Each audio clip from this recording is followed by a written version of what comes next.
Hello, hello, hello, hello, hello, hello, hello, hello, hello, hello, hello, hello, hello. Hi, welcome to Let Me Bore You to Sleep with Squeaky Vinny. And he's licking the sofa again. That's weird. I think he's doing it to cleanse his palate. So welcome, Let Me Bore You to Sleep. My name is Jason Newland. Vinny says hi. The date is Tuesday, the 25th of August 2026. It is 6 minutes past 7 a.m. So I might end up doing a couple of recordings today.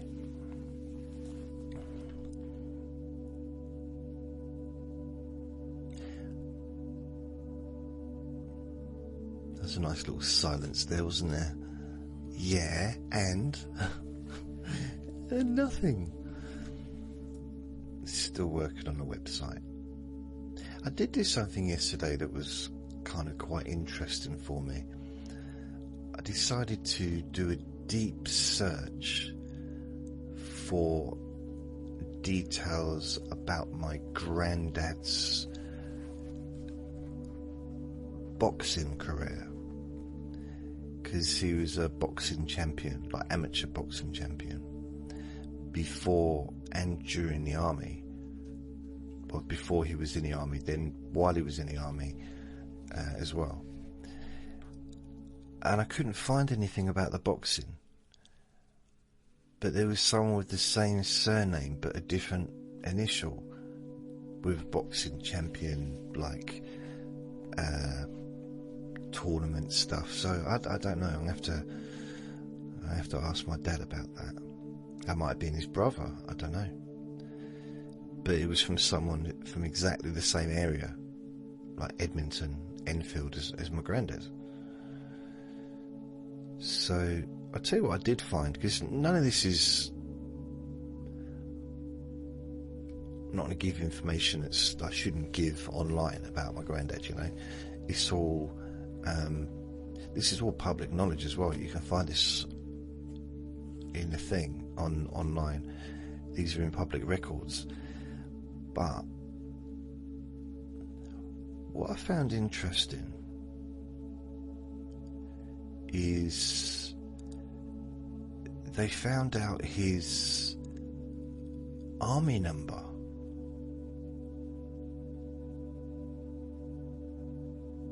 I was like, wow. Bearing in mind he left the army in about 1937, 38. And his army number was still stored somewhere. It belongs to the block, so he had the same number, which belonged to the block allocated to the Hussars. What's the Hussars? Strongly supporting the story that he served with horses. So he used to, there's pictures, I've seen pictures of him on a horse, before transferring to the Reconnaissance Corps. I don't know what Hussars is or Reconnaissance Corps. I really don't know. I need to look it up. I didn't notice this. The thing is, okay. Hussars were light cavalry soldiers originating in the 15th century Hungary. Really? But he wasn't hungry, so I don't know. We had an appetite, but Hussars UK Army. That doesn't make sense. Hussars UK Army, 1930s. Or if I put in history,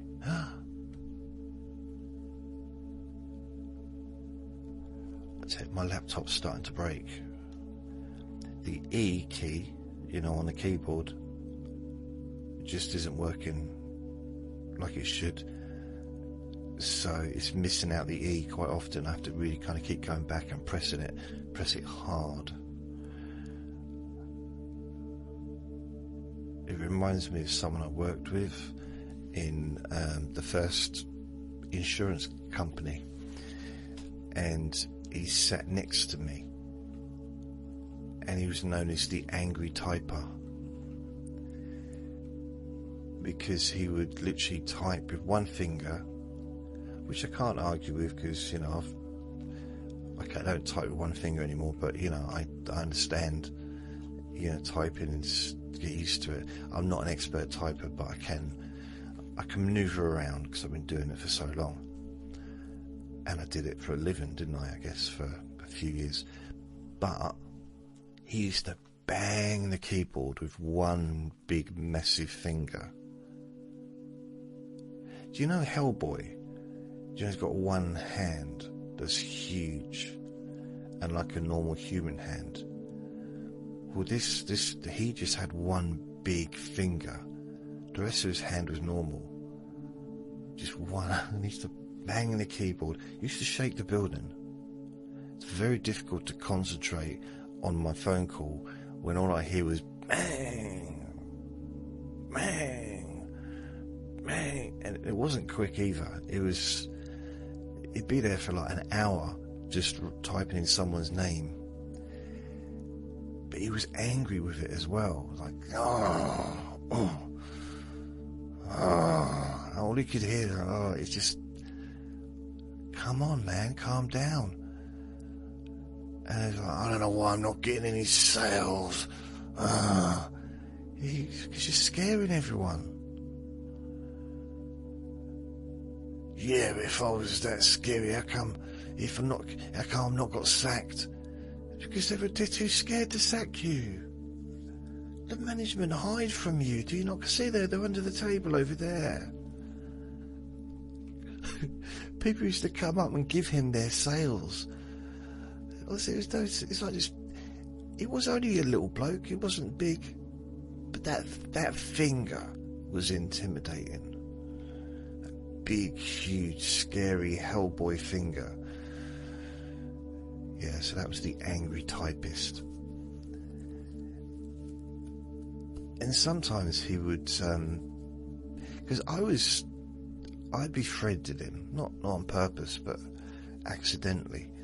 And I'll talk to anyone, and if you break through, generally most people are nice, generally, or have the ability to be nice.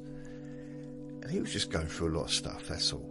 He used to give me a lift home, and I ended up almost being like his counsellor. This was a long time before I became a counsellor, but I guess I was quite good at listening. And he just wanted someone to talk to. He was actually a nice bloke.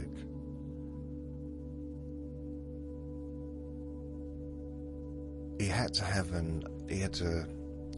car,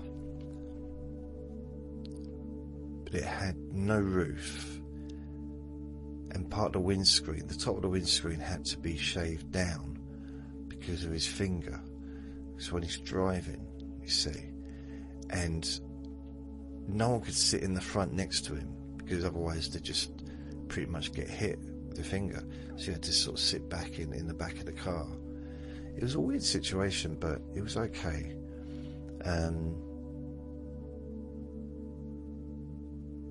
Also, never needed to indicate.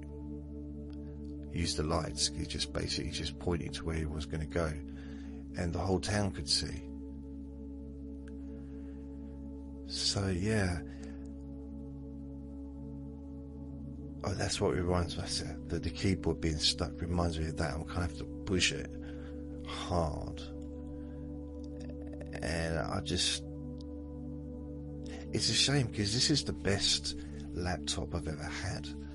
It's a really good laptop that I got quite a few years back, but it's now, I guess it's worn out because it's had so much use, and I've worn it down to a nub. If only that was the laptop I was talking about. So when I was a kid, don't do that or you'll go blind. Like, no, be honest. Don't do it or it'll end up like a little nub. You'll wear it down. That's what we should have been told. But let's move on. Nothing we can do about it now. The King's Royals Hussars. I want to put in 1930s UK.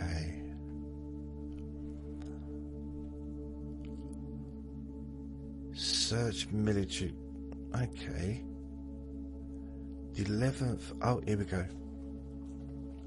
The 11th Hussars, Prince Albert's own, and the 10th Royal Hussars, Prince of Wales's own, were two prominent cavalry regiments of the British Army during the 1930s.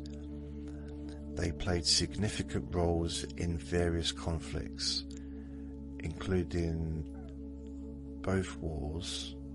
Oh, okay. The 11th Hussar was known for their involvement in the Battle of Preston and Culloden. Fair enough. Well, my granddad was in there in the 1930s anyway, because my granddad was born in 1911. Yeah, 1911. So he would have gone into the army probably at 16. So what's that? 11, 21, 27. So about 1927, my granddad would have gone into the army, and then he came out. He did his service. I think he probably did his 12 years. Got out, and then the war started. It's like as far as I'm aware, that's what happened. But yeah, so he was in the Hussars. What was the other one he was in? Oh, come on. He was in the Hussars, and then he went into he transferred to the Reconnaissance Corps.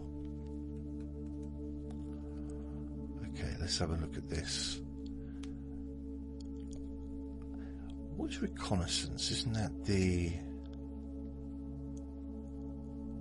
I thought reconnaissance was kind of like when you're studying something. Like you're in the field and you're I don't know. Like in the movies where they'd be, we're not wearing binoculars, but they'd be like in the bushes with binoculars and studying the movement of the enemy and whatever. I mean, I've kind of done that, but there's no enemy. There wasn't wartime or army thing. It's just someone getting undressed in the window. No, I didn't do that. I didn't sit in the bushes looking through binoculars. I've never done that. Well, I have done it, but I've never done it in a weird way. Although it is quite hard to do it in a non-weird way, but I did it as a kid. I used to have these really rubbish binoculars.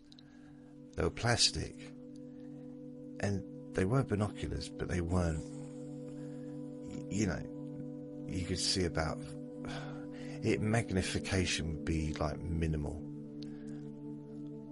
so I would hide in the bushes and see what happened. Nothing much happened. I mean, it was just I looked through the binoculars, and it wasn't really any different from just looking out of my eyes. I mean, technically I was looking at my eyes through the binoculars, but you know what I mean. The magnification was just, I don't know what it was, but they weren't real binoculars, I think. Not really. I did have, I'm not sure if I owned a pair of real binoculars or I've used a real pair of binoculars. That's a different thing altogether, because they're heavy. They come, well, they used to be, and they used to come in a case, a black case. So maybe it was my dad's binoculars, and you'd get it out and it'd be covered in some kind of cloth, and you could, and it'd be heavy, still kind of plasticky, but, and there'd be like a little turny thing which could make the magnification more magnified. And then you could look in the wrong side and everything's small. That's fun. It's fun. Also, if you're in public, it's really fun. Or, you know, if you're doing it, you look into the wrong side of the glasses and just like exclaim. Is that the right word? Or it's like, wow, everything's so small. What's going on? These binoculars aren't working. Now, it's better if, when you do that, if there's actually people around, because otherwise it's not funny. It's still funny, but it's still, you know. I think with visual gags, it's better to have an audience, or have at least one person around, because then it's just me doing it on my own. And it's less amusing when I've kind of practiced it multiple times, you know. I've been in my bedroom for, you know, maybe a few weeks, looking down the wrong end of the glasses and putting an expression of complete surprise and being all animated, very much like, I don't like to blow my own trumpet, if only I could. But like an early Charlie Chaplin, I would say. Very, possibly a bit more talented than Chaplin. I mean, yeah, I don't want to brag, but not in everything I did, not in all my little sketches I put together as a 10-year-old, but I think with a binocular sketch, the whole like looking through and the wrong end and the surprised expression on my face, and I stepped back, but it was almost like a step back and a dance at the same time. Yeah, very Chaplin-esque. I think that's a correct term. I mean, it doesn't seem fair to really compare myself to Chaplin, because they didn't used to have binoculars when he was around, did they? I don't think. That was a fairly new invention.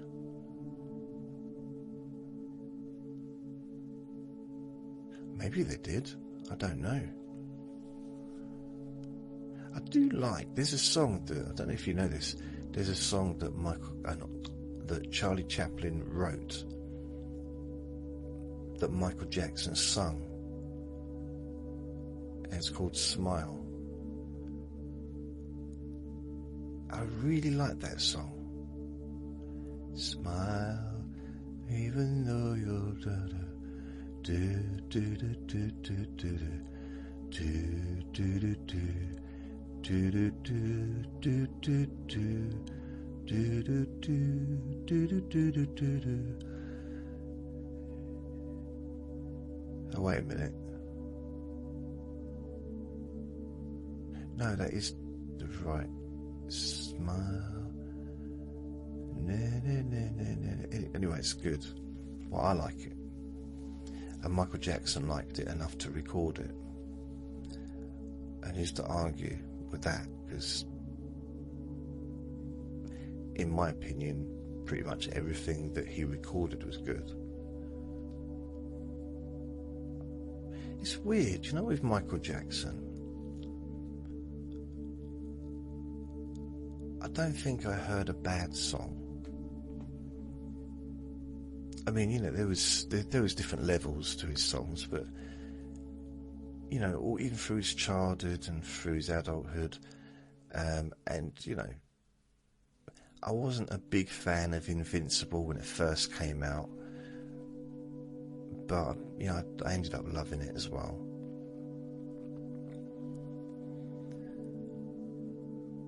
But when I compare that to, let's say, the Beatles, some of the songs the Beatles did, I just didn't enjoy. You know, like on their early albums.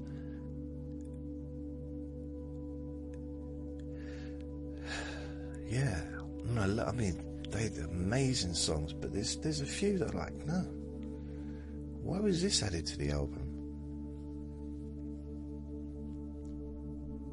I mean, not at the time, because I wasn't alive.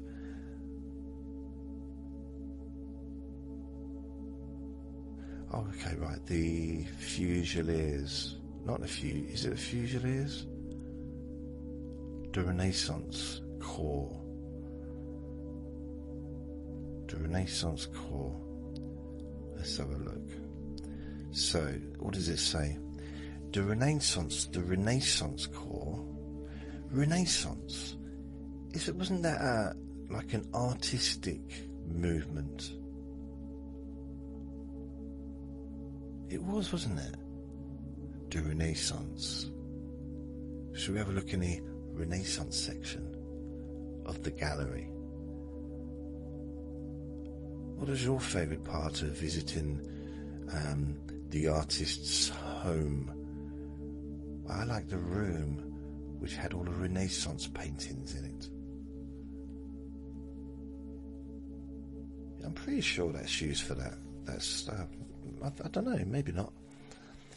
The Renaissance Corps, or Rec Corps, or Corps, was a service branch of the British Army formed during the Second World War. So he went, so that was the corps he was in during the war. Because he left the army. And because he'd only been out of the army for a little while, like maybe a year or maybe less, 2 years, I don't know, but I realise 2 years isn't less than 1 year, but I don't know the exact dates. But my nan said he'd literally only been out of the army for a little while.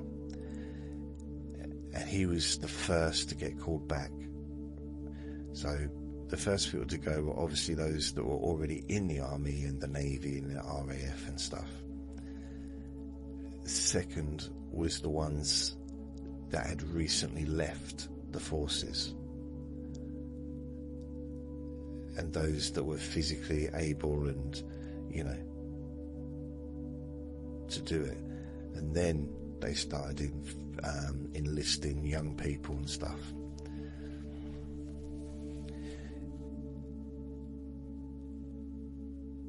It was established on the 14th of January 1941 from infantry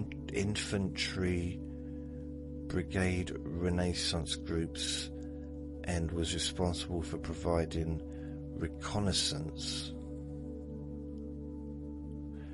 Not Renaissance, reconnaissance.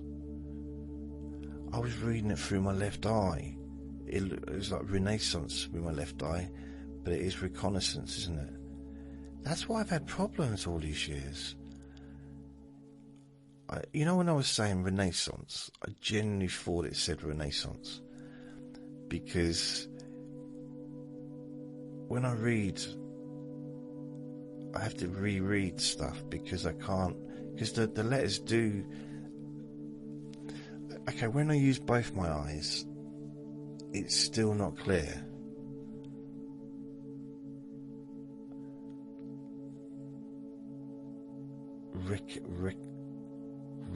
Reconnaissance, Renaissance. See, I can see the nascence, so that's probably why I'm, you know, The E and the C seem to disappear. Anyway, the Corps was disbanded in August 1946. So it was responsible for providing reconnaissance for infantry divisions. I don't know. Genuinely. Oh, there's a picture. I've managed to click on a link.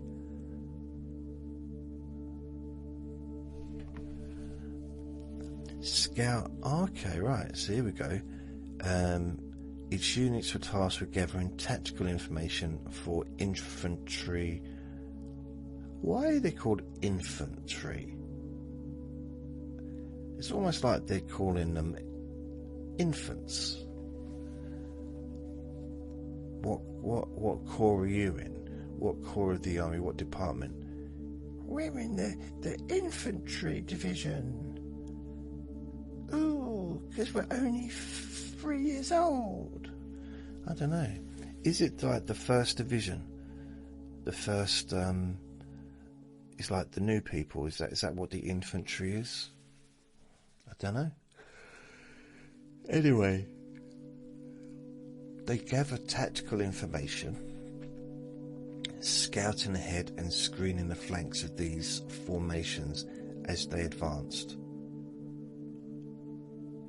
So they went ahead and just checked that it was safe, I guess. The corps was equipped with Bren carriers, armoured car, light tanks, jeeps and lorries. So they recruited from across the army, but its soldiers were expected to be adaptable and resourceful. They also had to pass the intelligence test before being trained as drivers, wireless operators, mechanics, or assault infantrymen. Most RC soldiers could perform at least 2 of these roles.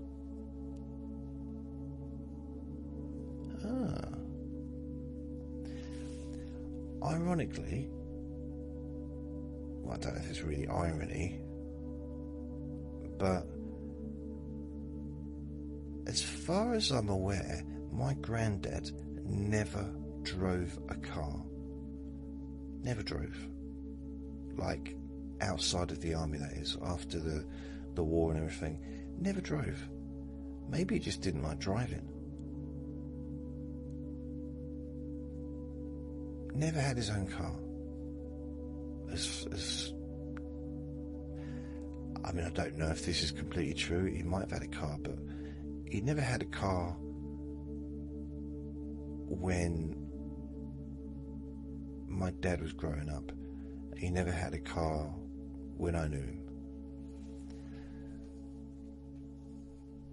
Yeah, I don't know why.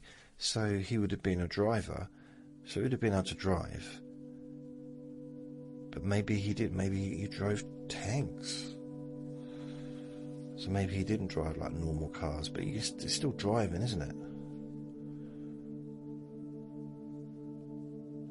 I'll tell you who couldn't get a job as a driver. The angry typer. That's who couldn't get a job as a driver.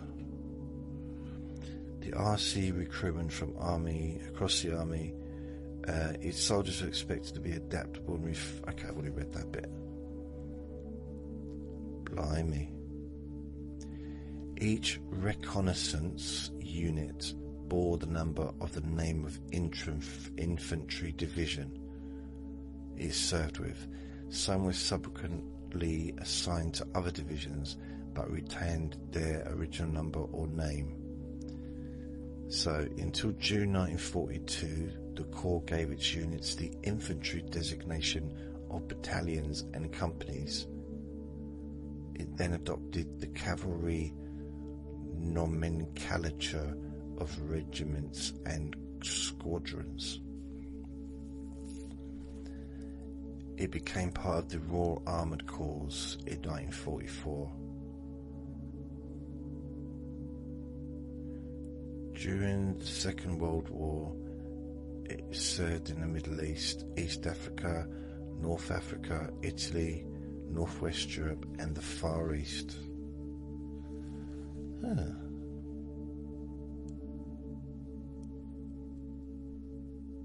So after the war, the reconnaissance units were no longer needed.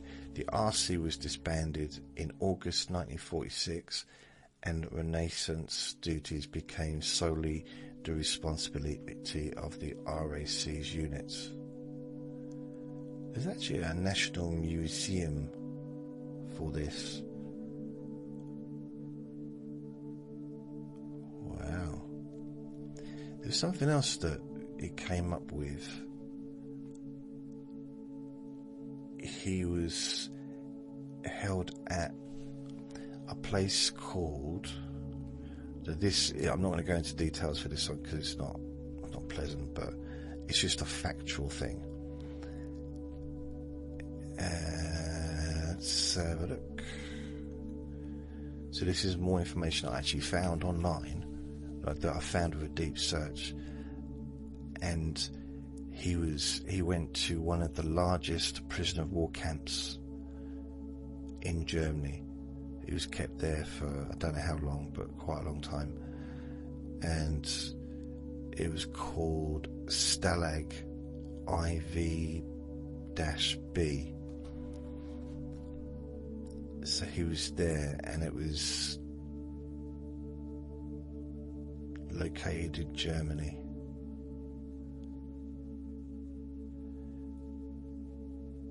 Yeah, so he was there, and I even found out what his prisoner of war number was. And that's stored, I think it's in the museum, I think. It's down on his POW record. Yeah, prisonersofwarmuseum.com. It's literally on there. Wow. It doesn't say how long he was there for, but date of birth 1910, service number, military unit, British Army, Reconnaissance Corps, rank when captured, corporal, POW number, and the camp Stalag IV-B Mulberg Elb. What does corporal mean? Corporal. Ranks corporal.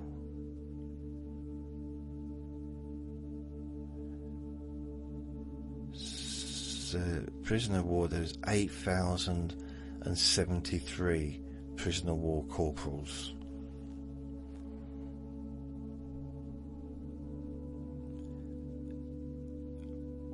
Was it at that one place? I don't know. No, it wasn't. So throughout the whole of prisoners of wars, the German prisoner of wars, there's 8,073 corporals. But what does a corporal mean? Where's that in the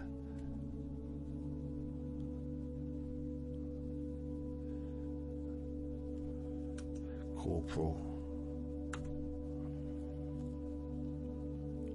I suppose, is that just another word for core, part of the core? Core, prowl. I think prowl just might be like a member of. That might not what it means.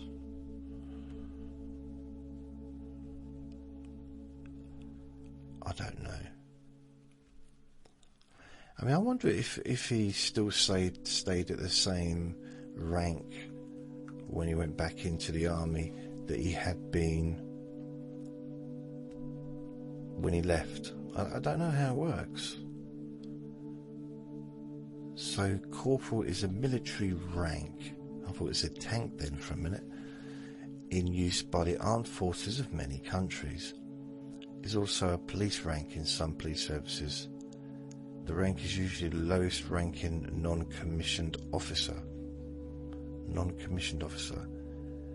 In some militaries, the rank of corporal normally responds to commanding a section or squad of soldiers, ranging from 2 to 16 soldiers, and called corporal's guard. Okay, so you kind of,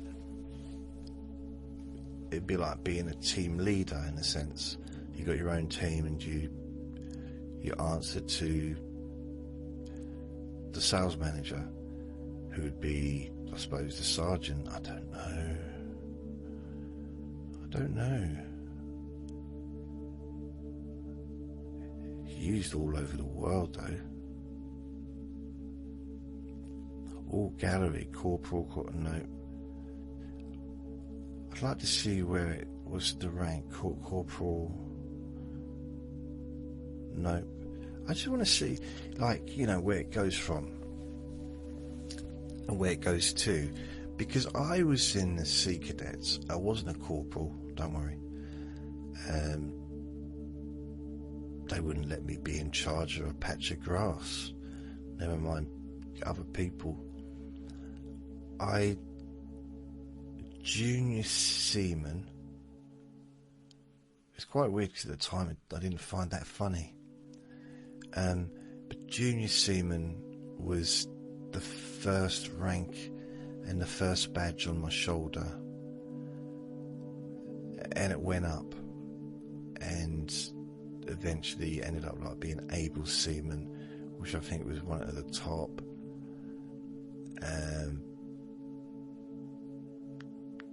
Yeah, so you know, the rankings went up and up and up and up.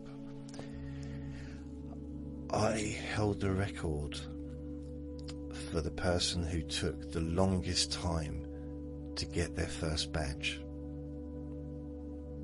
And after I did get it, I got it taken away again for being naughty. So it was weird. Generally, people would get their junior seaman badge within a month or so, maybe 2 months of being in the Sea Cadets. It was basically just like a well done for attending. The most basic badge. And I'd been going for 2 years. And for some reason they did not want to congratulate me on my attendance. I think I'd have more chance of getting a badge if I stopped going. That's what I thought. When I did stop going, they started sending me badges and just thank you letters. Please stay away. So every Friday, I think it's Friday, every couple of weeks on a Friday, they would have a ceremony where they would give out these badges for people to, like, put onto their, what's that thing on the shoulder? Cavalier, epitard, or whatever it's called. And you slide it onto the shoulder thing. And so, yeah, people was coming and getting them, and I was just waiting. Some people would look over at me. Is this the day? And it turned into a big joke, which had mentioned my name. And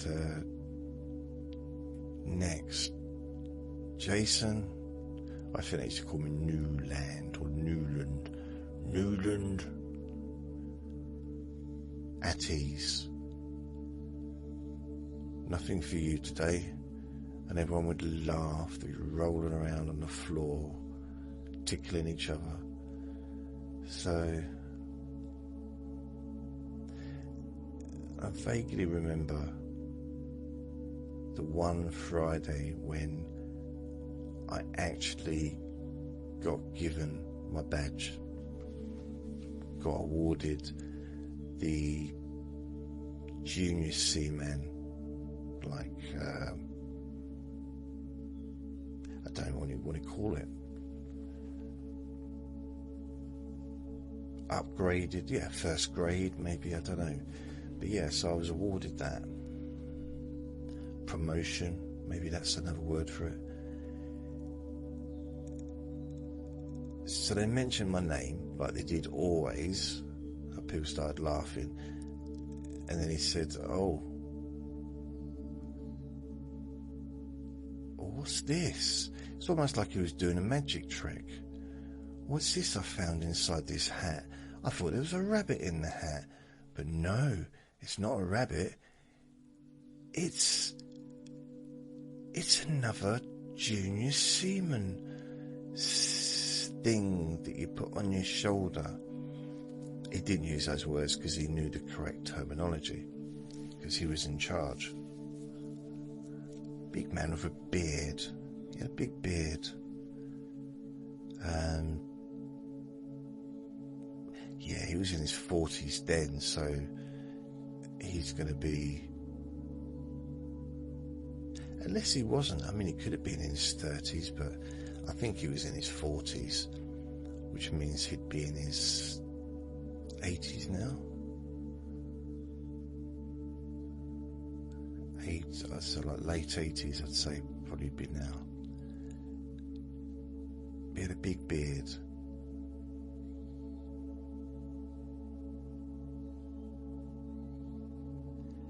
Yeah. I don't think that they disliked me, but I don't think they could kind of figure out what I was about, because I didn't fit into what I was supposed to be doing.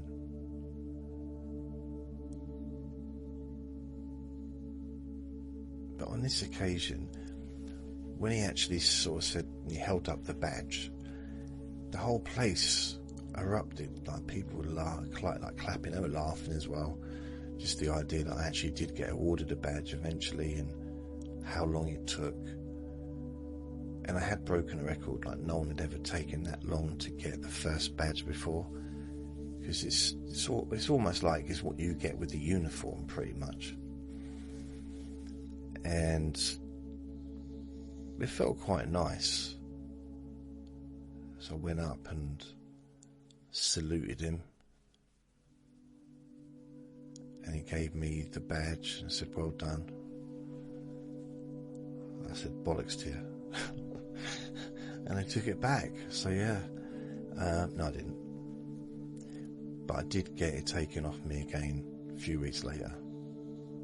So I got demoted. I don't even know what I did. If it was... I think it might be something really petty, like stealing one of the officers' cars. Just something little, you know? But anyway, that's as far as I got with the Sea Cadets. I got up to Junior Seaman, got it took off. Yeah, perhaps we should use the word seaman.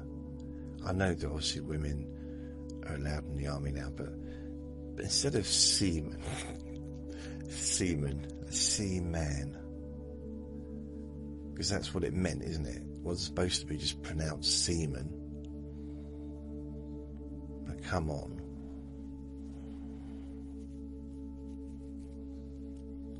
But there were some people who wanted to be in the Navy and stuff, and I didn't.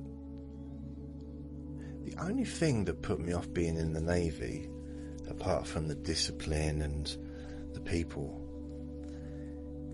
is being at sea. And I'm sure you agree that it's just...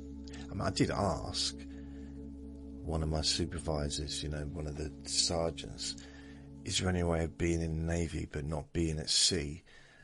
And they'd say, well, it's quite integral to the job. I said, but haven't you got any kind of land-based positions? He said, like what? I said, well, maybe lighthouse attendant. He said, that's a civilian job. I said, all right, You haven't got to be rude. Blimey. I didn't swear at you. And he said, I didn't. What do you mean? Civilian job is not swearing. I said, it is from where I'm standing. What does that even mean? It is from where you're standing. I said, I think you know what it means. I think you're very well aware of what it means, Mr. Man.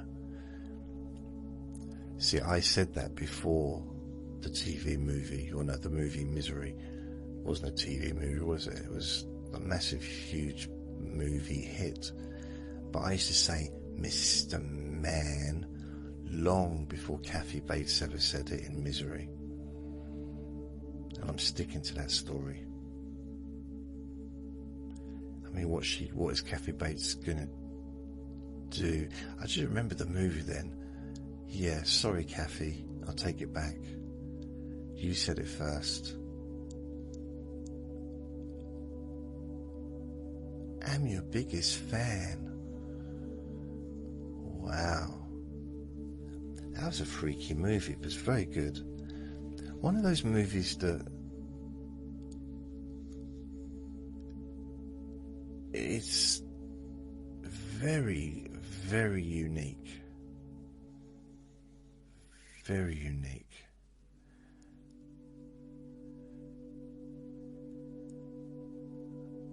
I watched a movie the other day. I can't remember what it was called, but it's very good.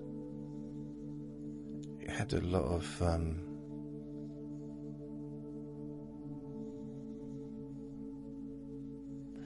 I just don't remember what it was. Don't remember. No, don't remember.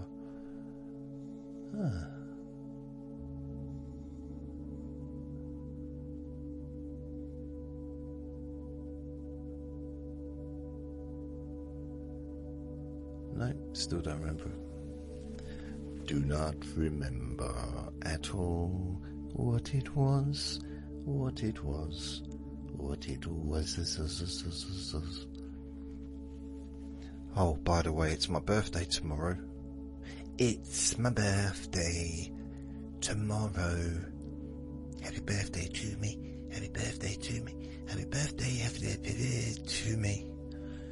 Yeah. I know I've said this a few times. 56. 56. I just can't believe I'm going to be 56 tomorrow.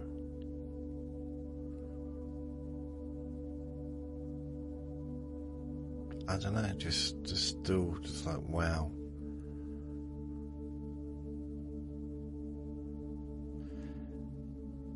Anyway, I'm going to go. I'm still going to work on my website today.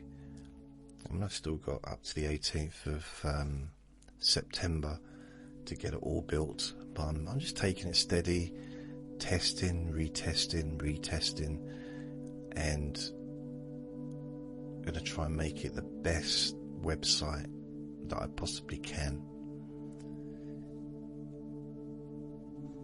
But in the meantime, you know, my normal website that's online is still going to be there till the 18th. So if you want to download anything, or, you know, it's all going to be there. The only thing that won't be there is any updated recordings between now and the 18th. So any new recordings, I can't upload them to my website. And also I can't make any new journal entries. But that's fine. You can still download anything that's on there, and there's a lot of stuff on there if you want to, that is. And then on the 18th I will transfer my domain to be pointing my domain name to point to the new website. Yeah, I fell asleep while I was saying that. I literally the main website. I drifted off half sentence. Strange. Outside of that, I can't think of anything else really that happened yesterday. Nothing. No, I'm looking forward to the boxing on Saturday. So it's now, what is it, Tuesday today? So yeah, it's my birthday tomorrow, Wednesday, and I'm really looking forward to the boxing on Saturday. It's the one I've been looking forward to for months. So it's Moses Atalma against Hergovich. Vinny's now becoming a bit animated, so I think he might want my attention. But you can't go now. It's only 50 minutes long. 50 minutes? That's not even in a whole hour. I know. It's rare that I do a shorter recording, but hopefully it's still boring enough. Boring. So that you drifted off.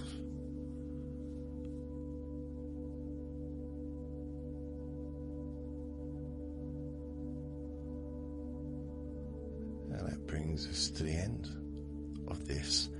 I might do another one later on.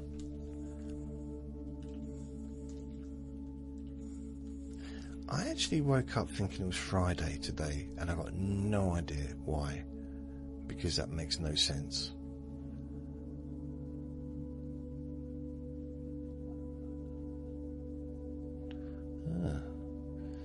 So thank you for listening. Remember to be kind to yourself, because you do deserve to be happy. And be gentle with yourself. You deserve to feel safe. Lots of love. Bye.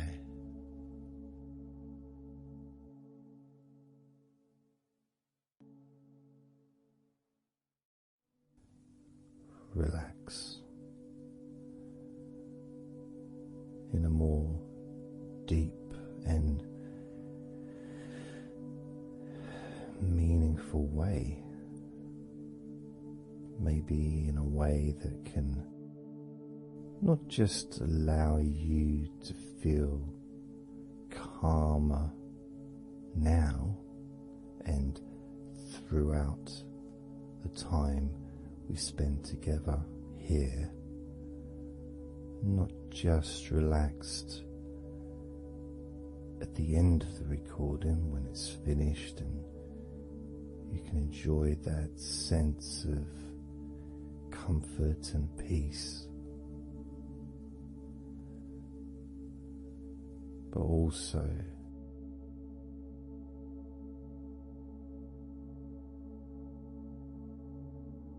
I think it would be nice to have those feelings of relaxation continue for longer after the recording is ended, so that you can still benefit from listening to my voice. Maybe in a few hours' time, perhaps tomorrow.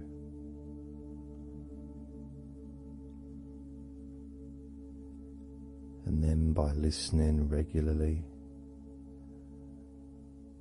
especially if you find, like some people do, and myself as well, sometimes I find one particular recording that really resonates with me, and I just listen to it over and over again. every morning, every evening.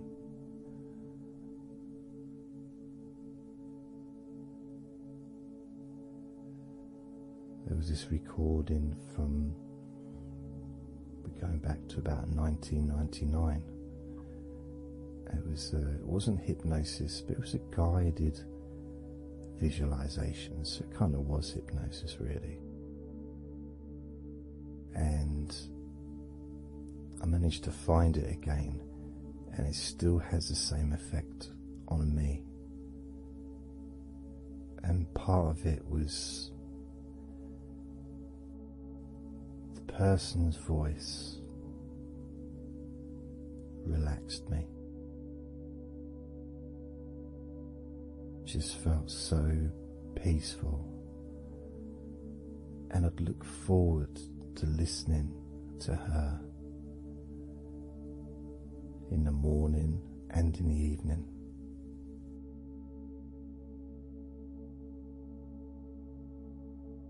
And I knew before even pressing the play button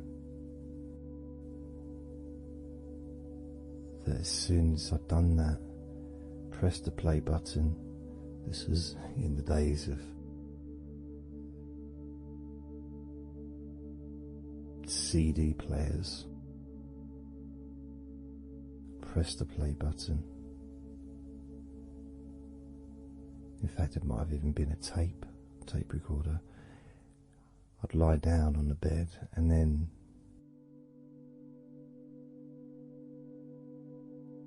even without necessarily listening to her words,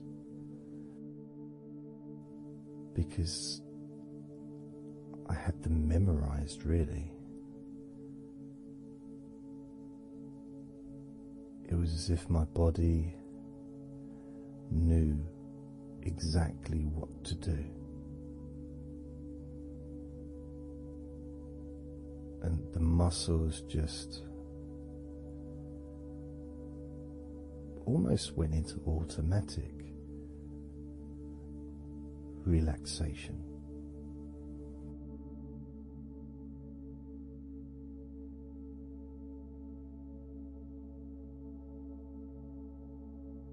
And I remember my mind would slow down.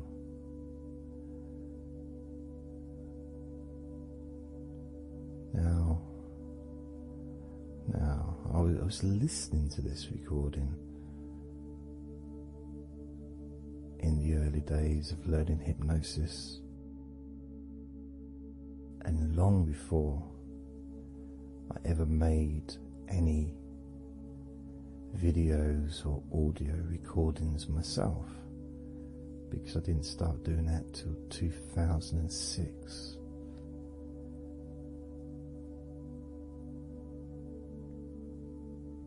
But I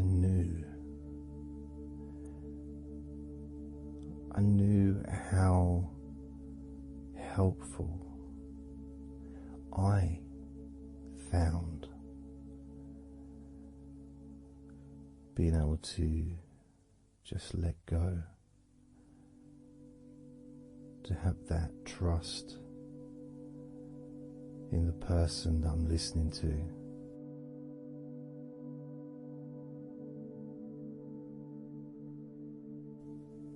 Knowing that it's going to be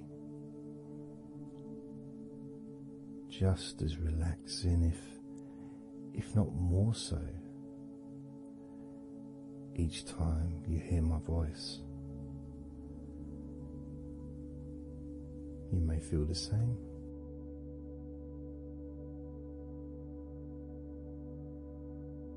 Some people have been listening to me for over a decade.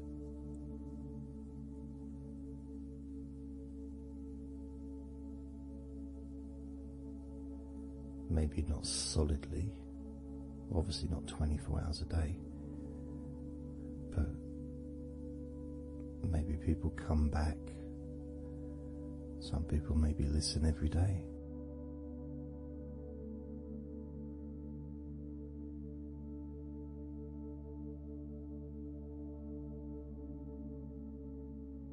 And something that I do, which you may not realize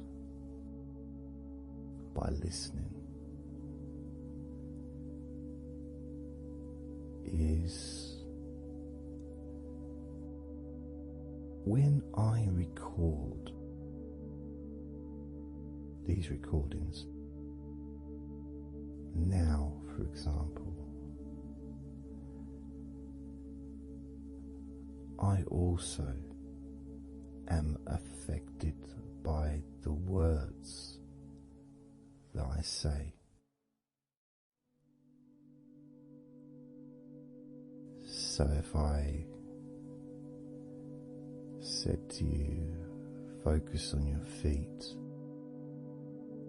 notice your feet relaxing,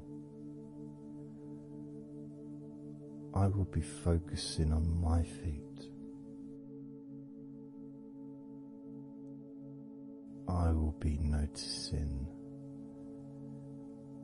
my feet relaxing.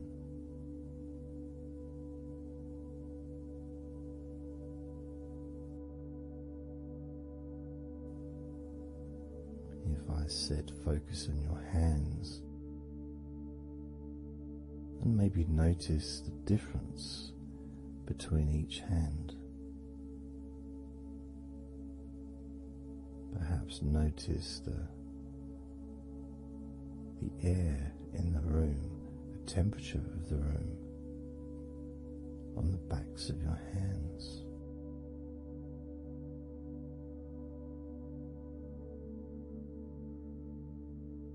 You may start to notice what almost feels like a very light breeze,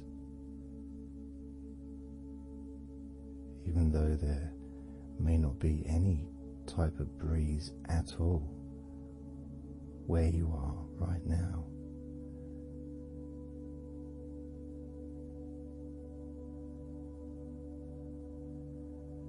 And as you become aware of your hands, I'm also aware of how relaxed my hands are feeling now.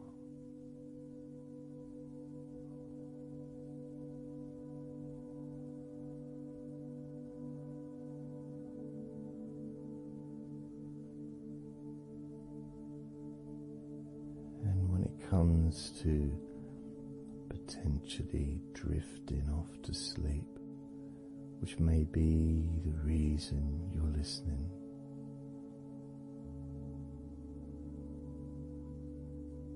I also feel drowsy when I make these recordings. I also notice my mind drifting.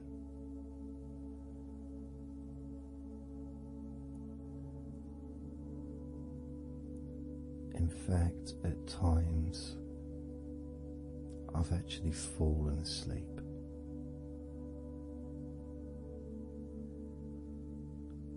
Without even noticing.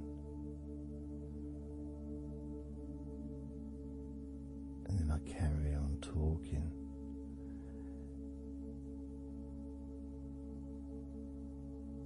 And it's only when I listen back to do the editing, I hear snoring. And I think, I don't remember snoring. I remember talking. Is it snoring or is a pig turned up? That's what I sound like when I snore.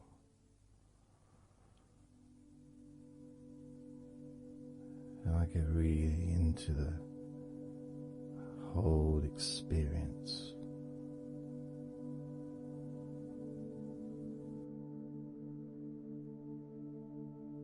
I don't know how you feel.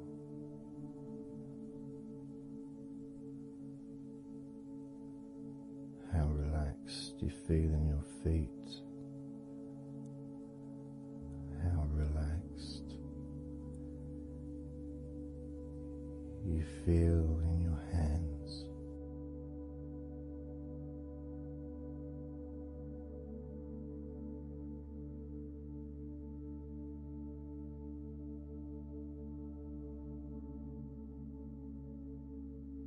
I have noticed more and more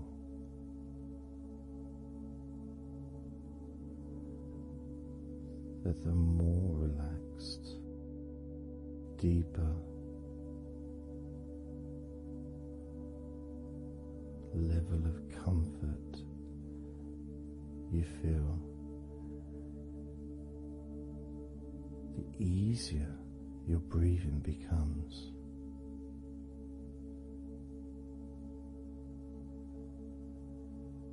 It's almost like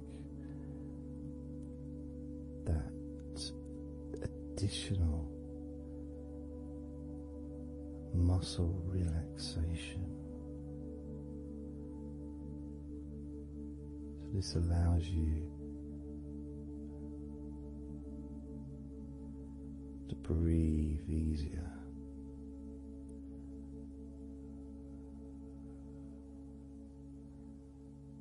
Without necessarily focusing on your breath.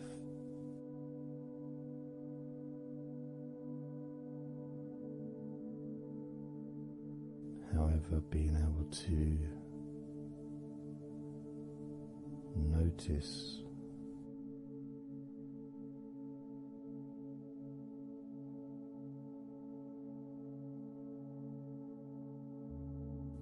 the ease in which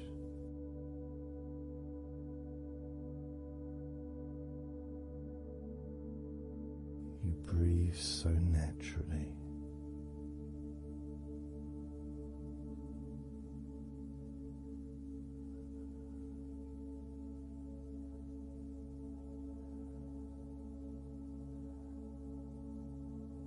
Breathe so very easily and smoothly.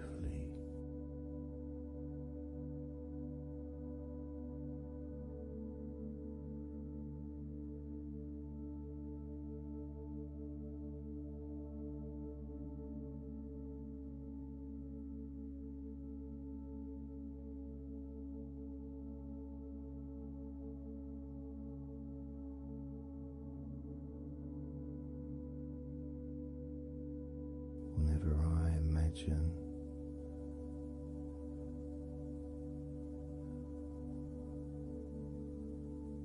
my breathing improving,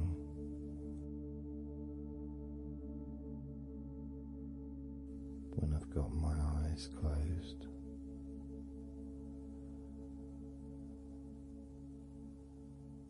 I tend to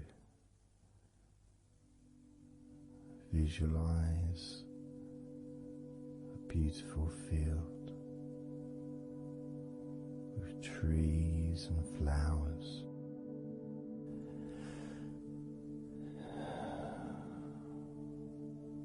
producing all that life-giving oxygen.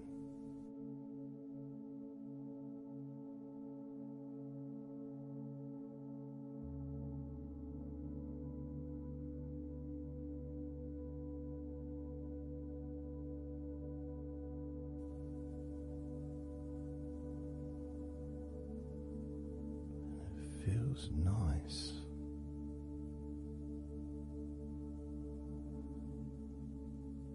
to, if nothing else, just taking some time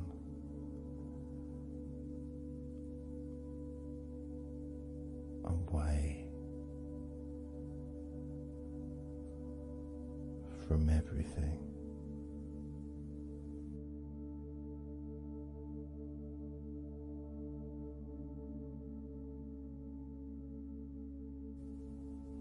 enjoying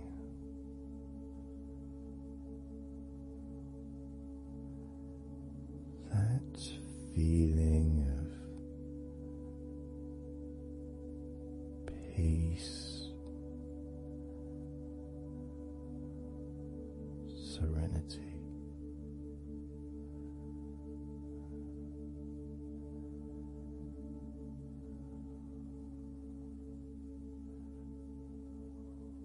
With a joyful heart.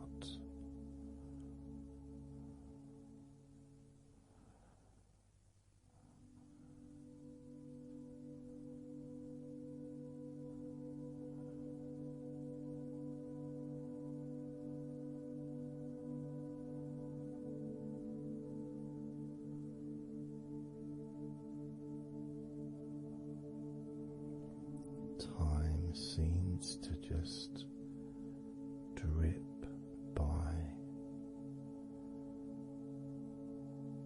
so very slowly.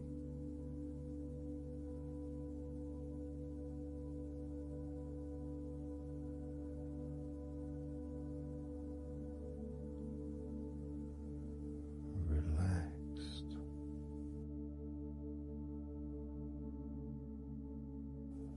So deeply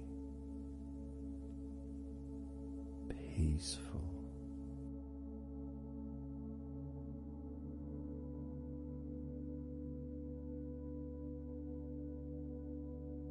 completely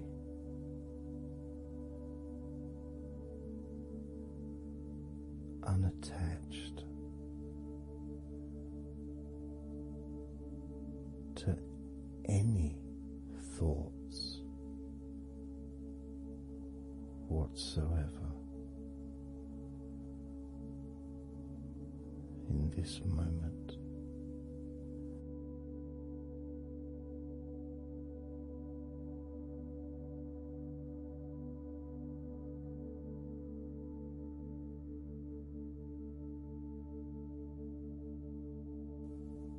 Completely free.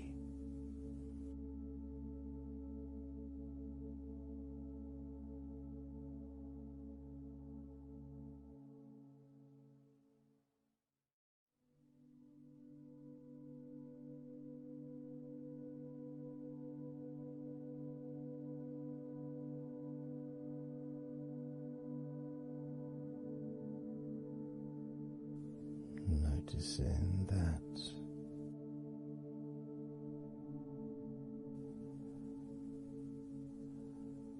your mind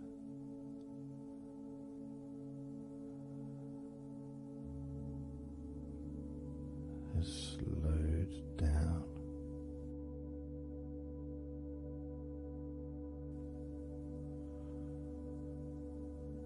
Slowed down.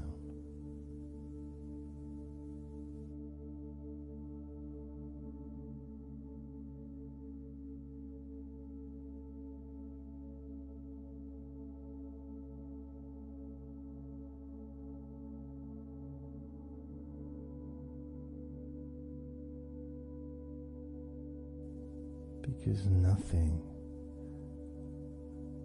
really requires your attention.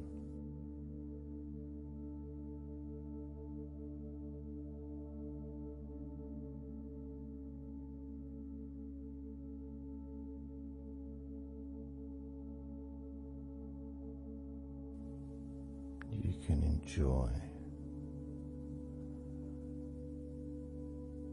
the physical sensations of allowing the stress to drip out of your body.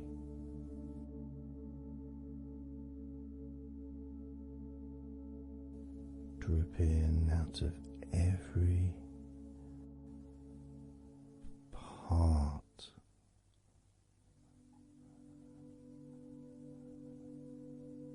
of your body.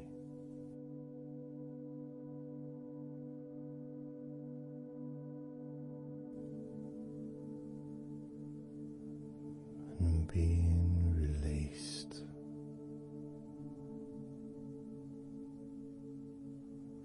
brain and your mind.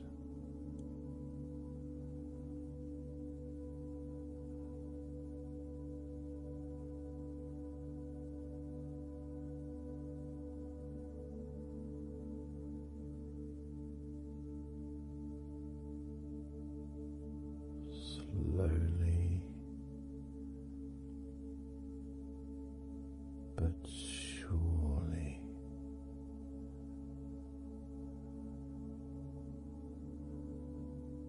the muscles in your legs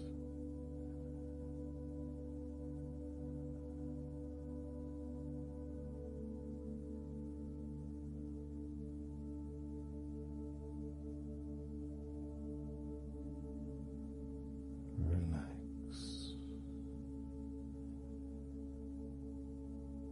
relax,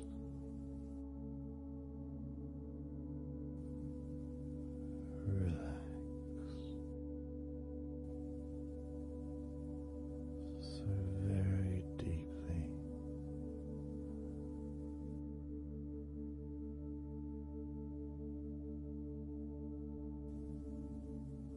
Relax so deeply.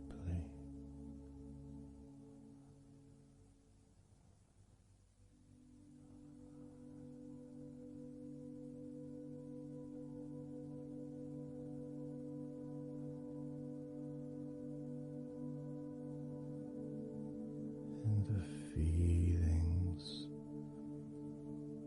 the pleasant feelings in your arms and shoulders,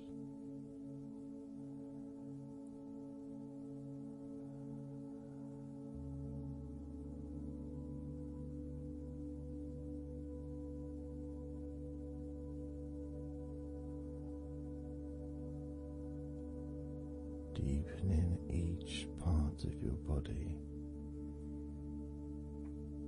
further and deeper.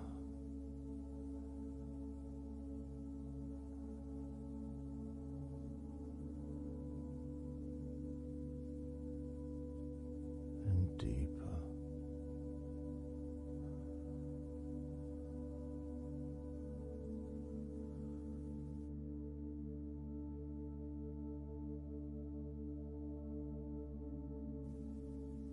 Noticing the feelings in the back of your neck,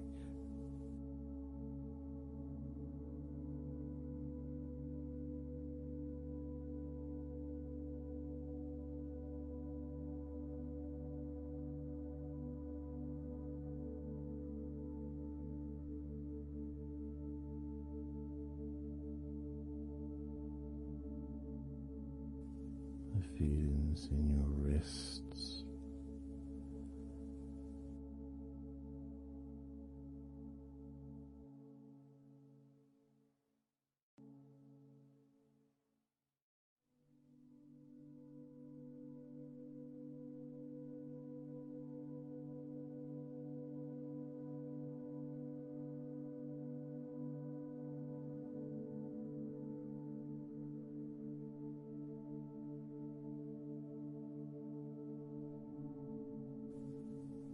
the muscles in the front of your body,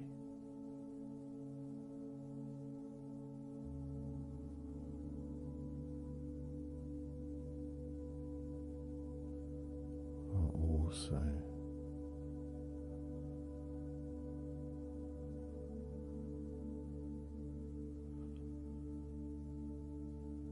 feeling peaceful,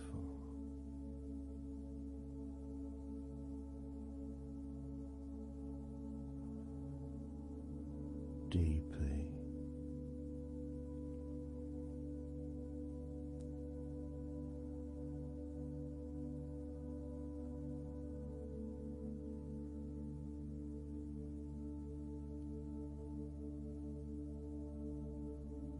a sense of peace spreads through your very core.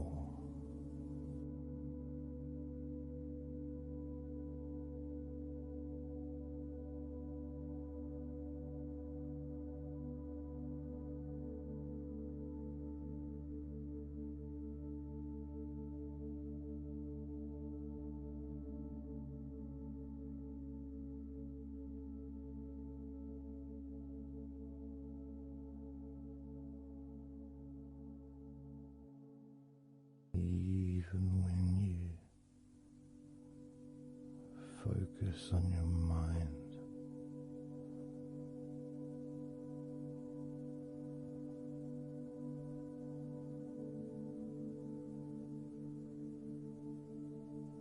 your mind becomes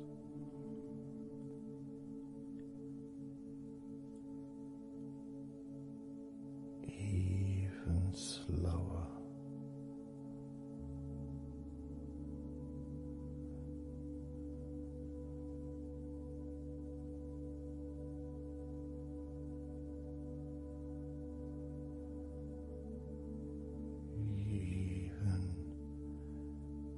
Deeper.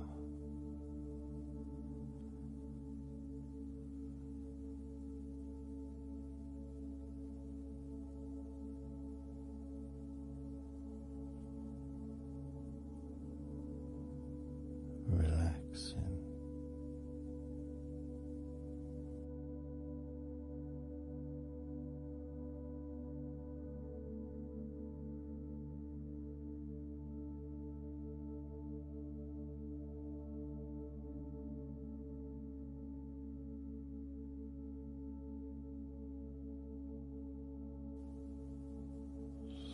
Very slow.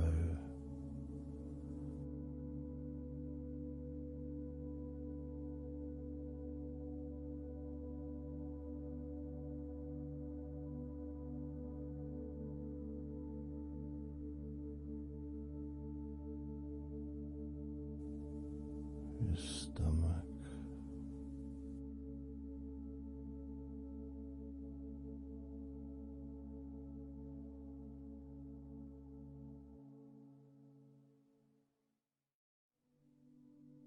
Peaceful in your stomach.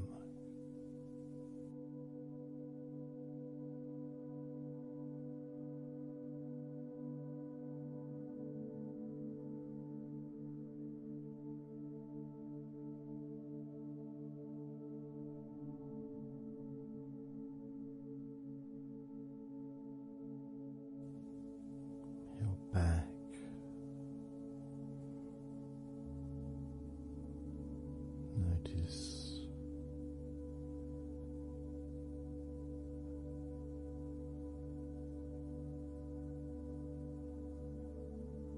Notice how relaxed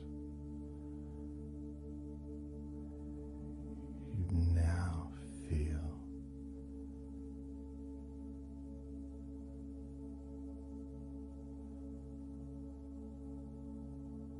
In the whole of your back.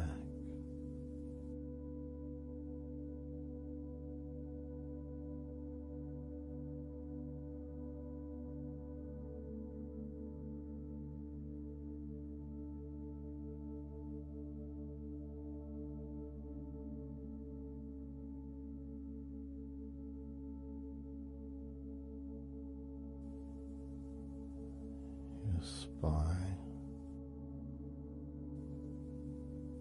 from your brain all the way down the middle of your back,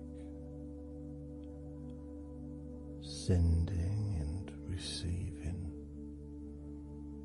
millions of messages every day.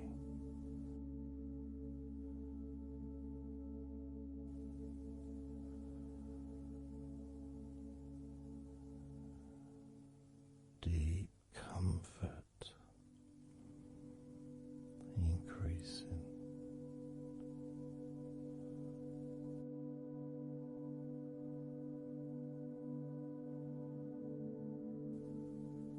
Deeply relaxed.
spreading those signals down your spinal cord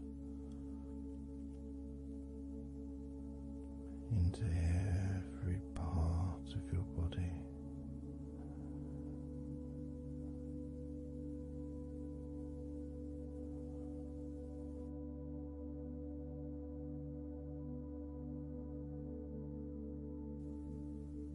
Your shins and your calf muscles.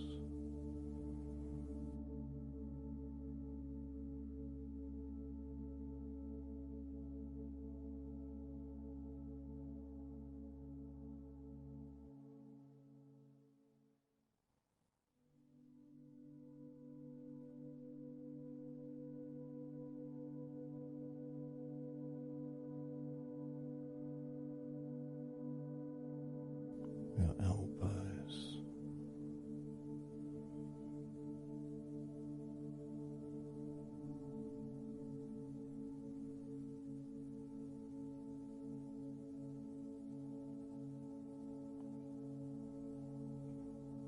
feelings of peace and tranquility spreading through your body. Tips of your toes to your eyes, your fingers all the way to your lower back.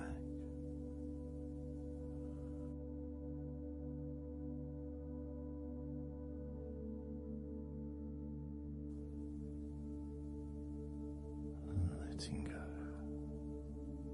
really letting go.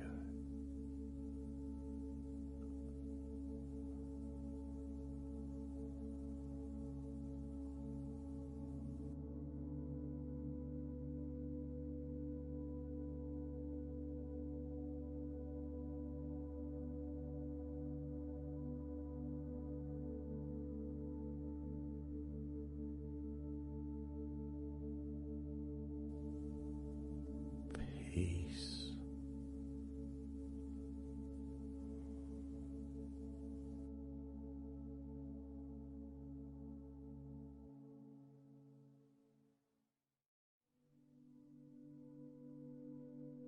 Drifting.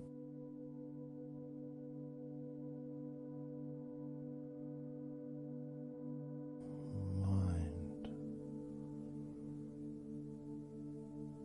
just wandering away.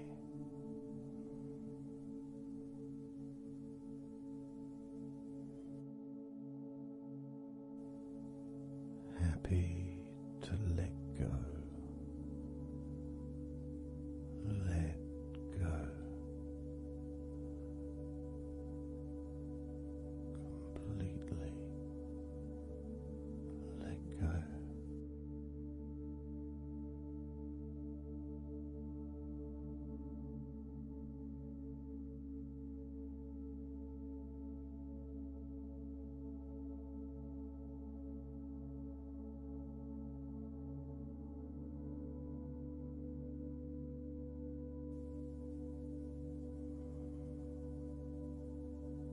So tranquil.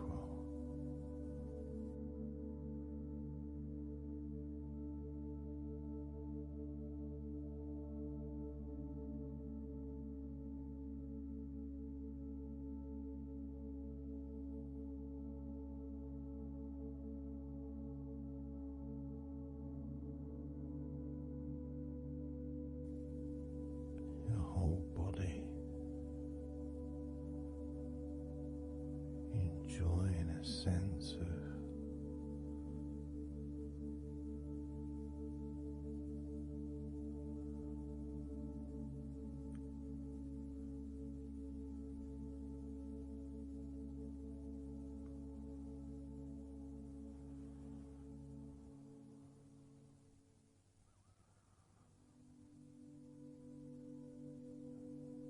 letting go. Even more.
peaceful.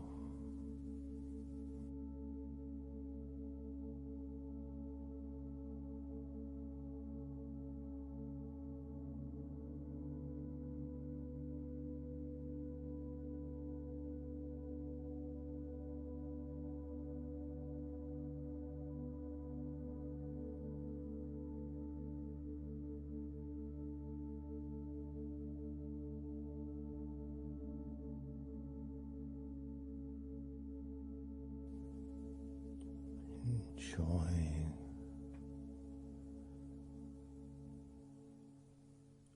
the space, this space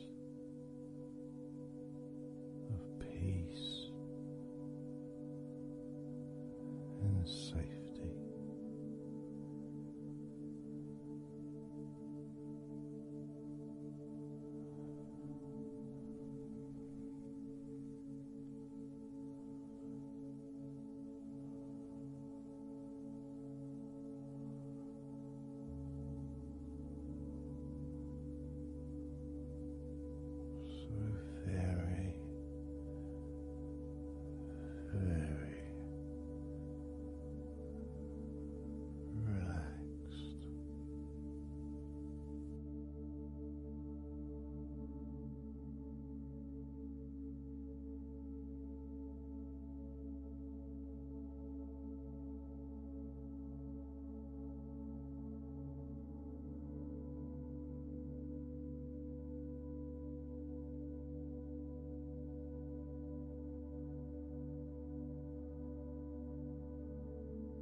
Letting go.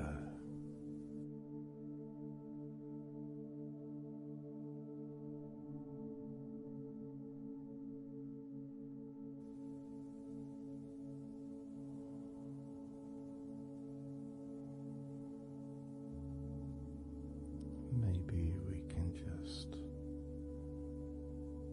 focus on the different parts of your body. Just to notice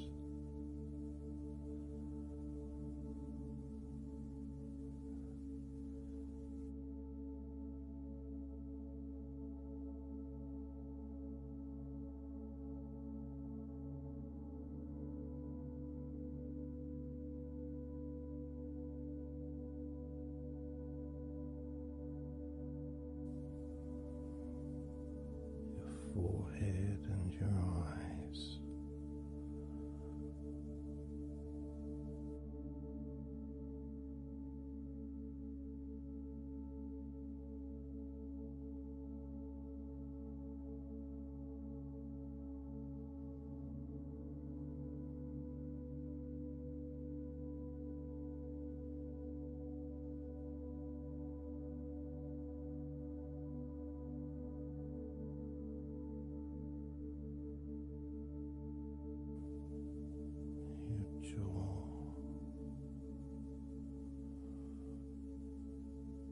So loose.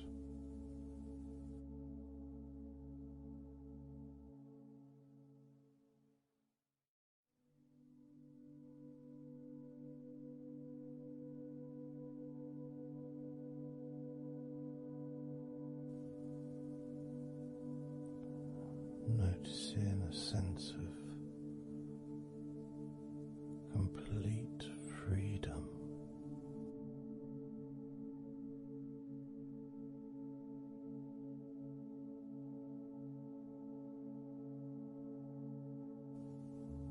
Absolute freedom.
Have noticed your mind drifting.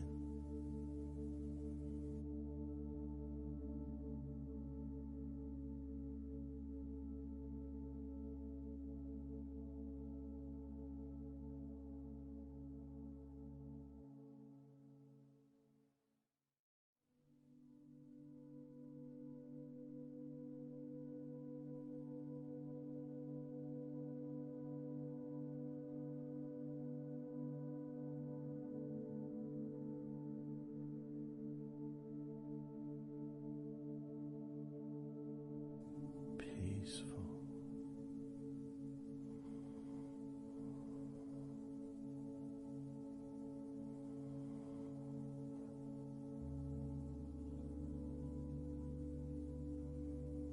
Moving even more deeply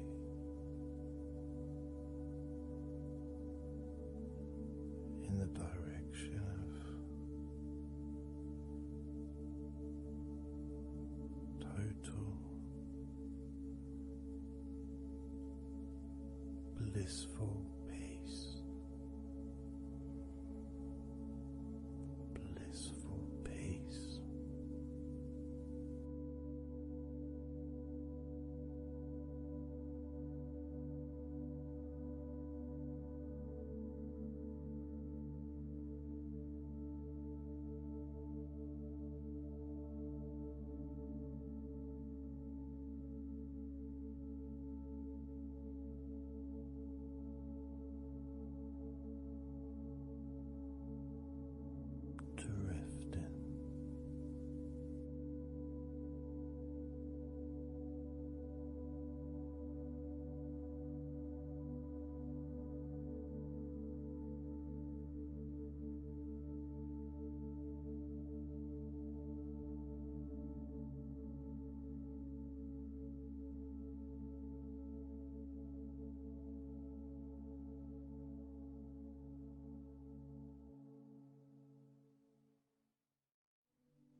letting go.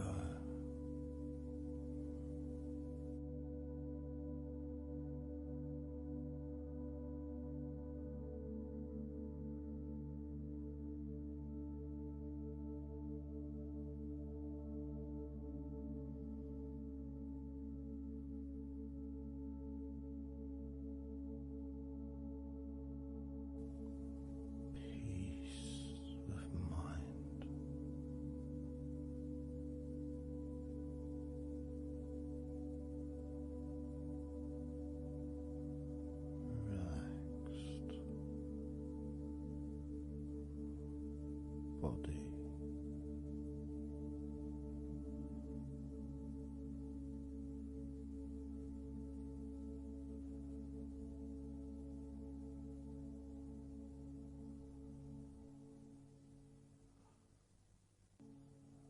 So relaxed.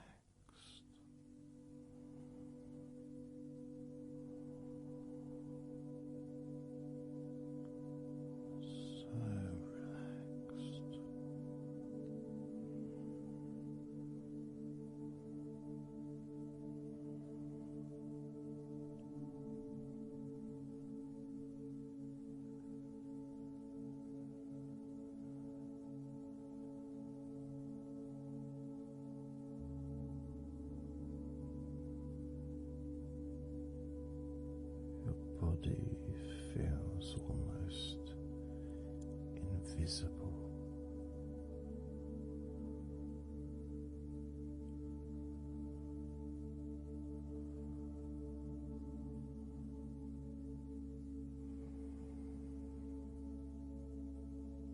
So very relaxed and peaceful.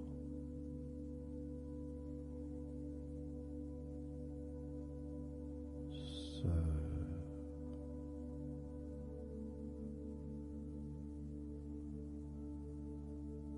peaceful.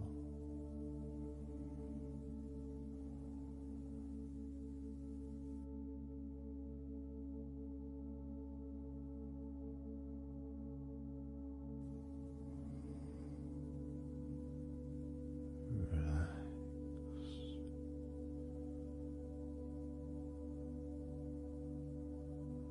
Let go.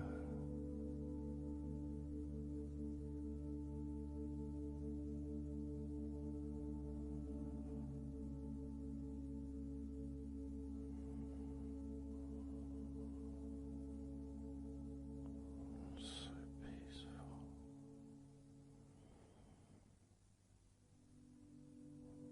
So very, peaceful.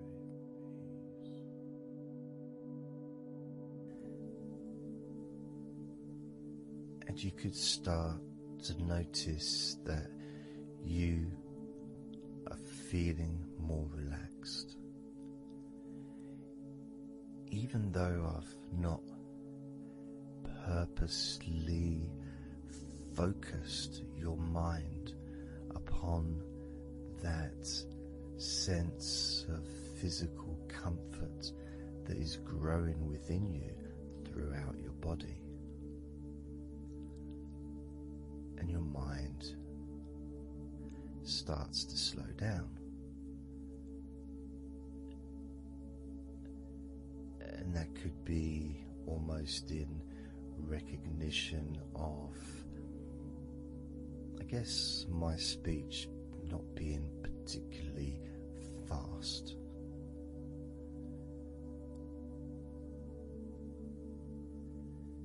And things just generally feel calmer just by listening to my voice. You give yourself an opportunity to take a break from the day, take a break from your life as it is, and to give yourself a rest, giving yourself permission to take some time off and and to allow your body to relax and allow your mind to slow down, which in turn releases the tension, any stresses that you had in your body.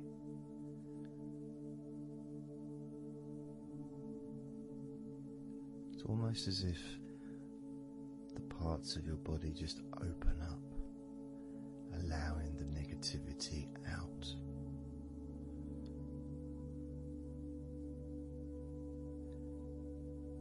And at the same time, replacing that negativity with positive, healing energy, which then fills your body up, and your mind too also starts to appreciate those feelings of increasing confidence and an almost uplifting feeling, positive healing, an energy that spreads through your body like a wave of comfort. And all this comes from just allowing yourself a few minutes, maybe half an hour, however long you want it to be, to just rest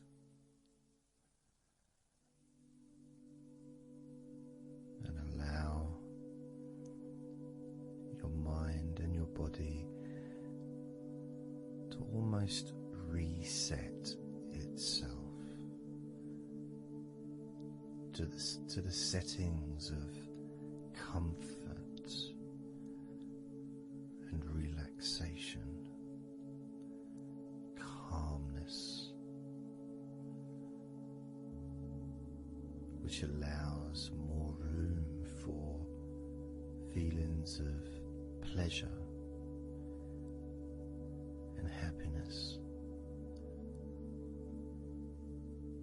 to move around your body and into your mind,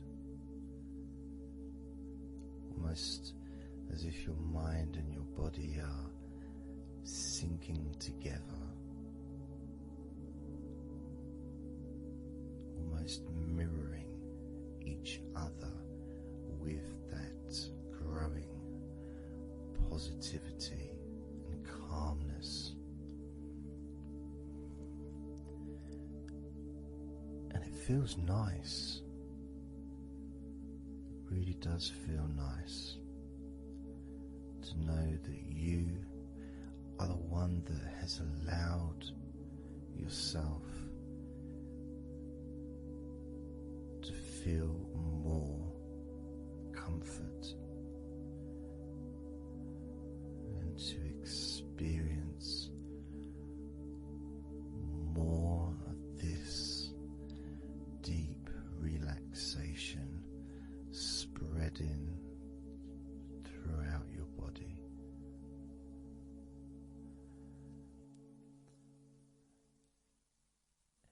And as I focus on each part of your body, you can notice that that part becomes even more relaxed just by focusing on it. It becomes even more calm and comfortable just by focusing. And as I move down your body, starting at your head, the parts that you've already focused on will continue to relax deeply, and those parts that we've not yet focused on will just automatically release any remaining tension in anticipation of even more comfort about to come.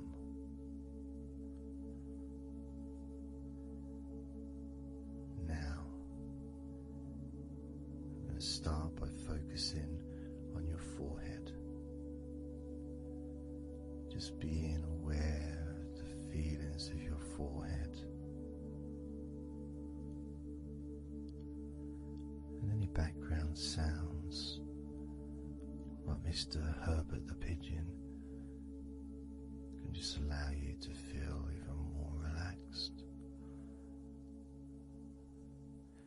It just means you're in the moment. This isn't a sterile environment. This is the world. I live in the countryside, so there's lots of nature sounds around.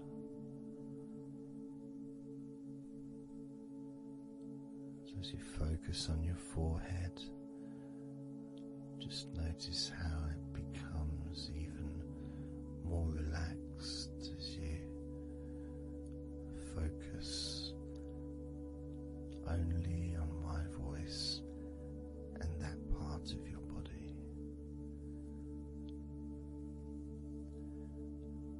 Moving down to your eyes, focusing on your eyes, noticing how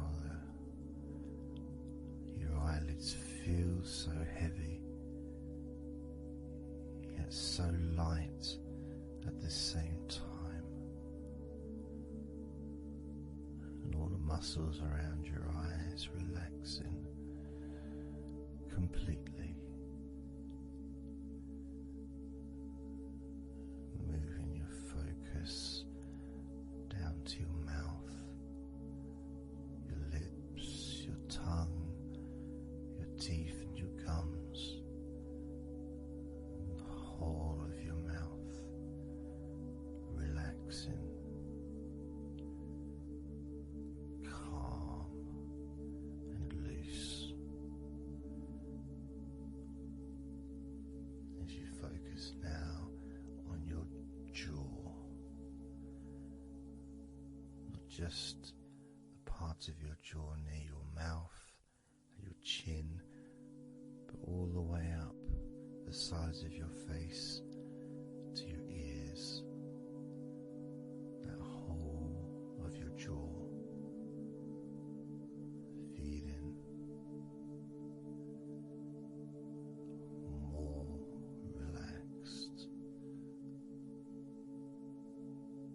and calm.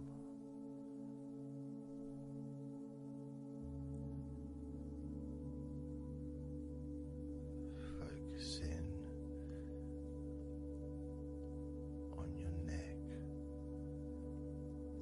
the front of your neck and your throat, relaxing and loose and calm. The sides of your neck, the right and left side of your neck, relaxed and loose and calm.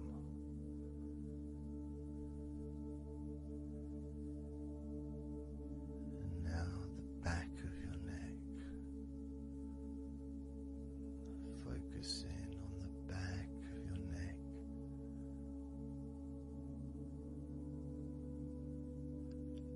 letting go of any tension that may have been there before, and enjoying that sense of increasing comfort and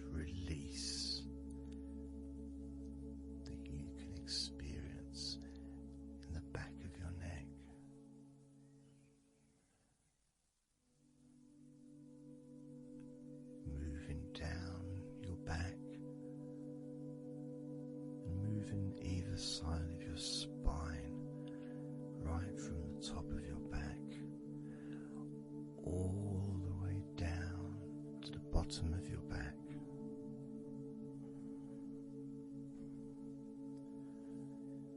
Down to your lower back, and as you move up and down your spine, you can feel the muscles either side of your spine relaxing even more.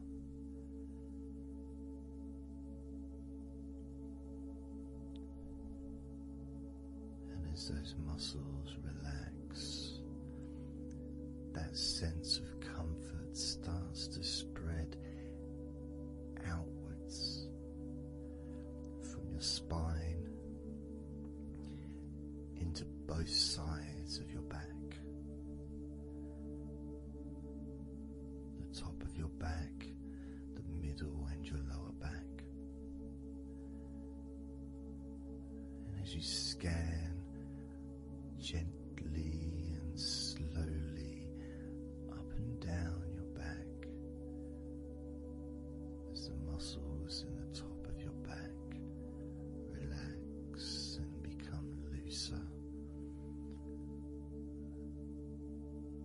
the muscles in the middle of your back also seem to just almost divide from each other, separating and almost melting.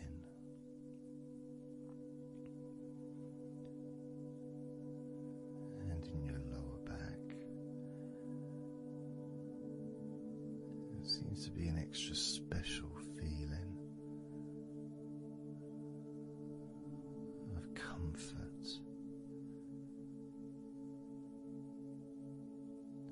That spreads into your hips, so down your lower back and into your hips, into the area where your coccyx are, and into your buttocks, and all those muscles that spread from your lower back into your hip area start to melt, start to really let go.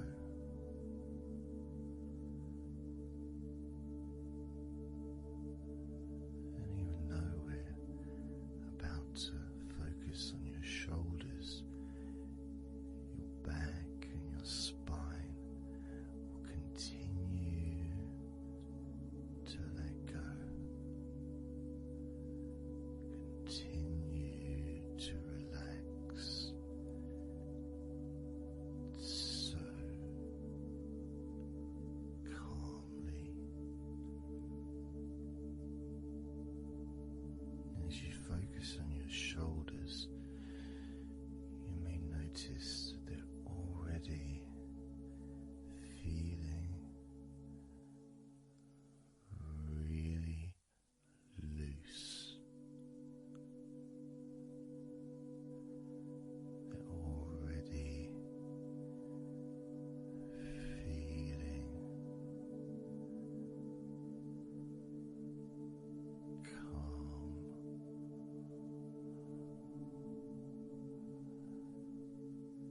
And that feeling of those muscles that move from your neck into your shoulders,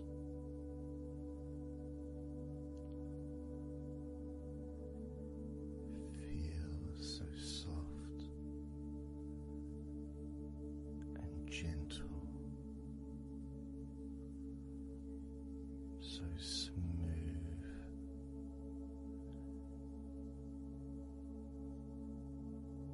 and calm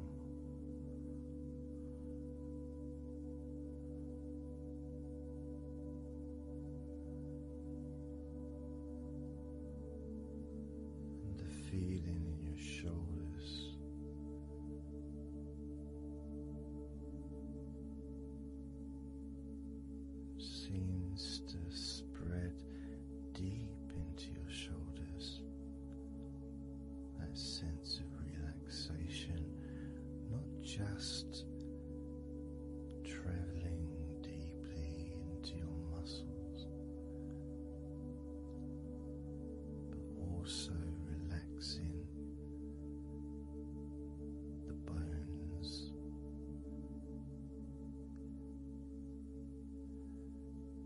and moving all the way to underneath your arms, relaxing that whole area between the tops of your shoulders and underneath your arms, healing.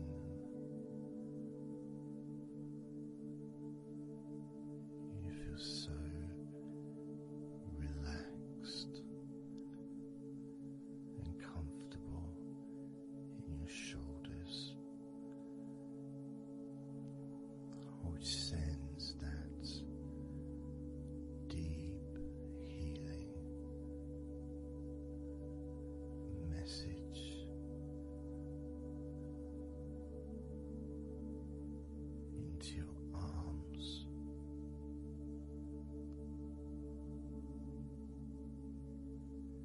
and you may feel almost as if your arms are not even there because they're so relaxed,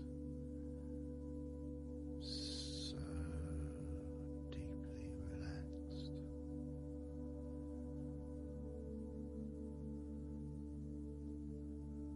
So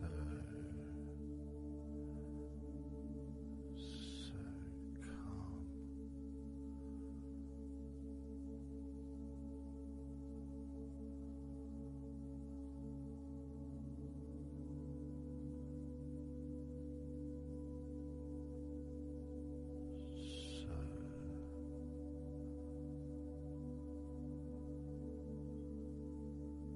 Loose.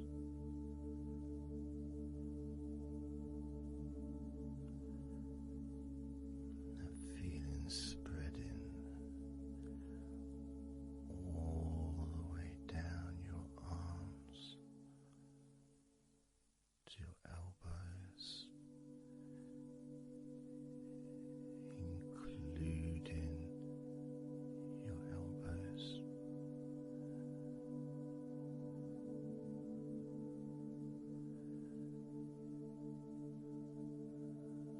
Circumference spreads all the way into your wrists, your forearms and your wrists,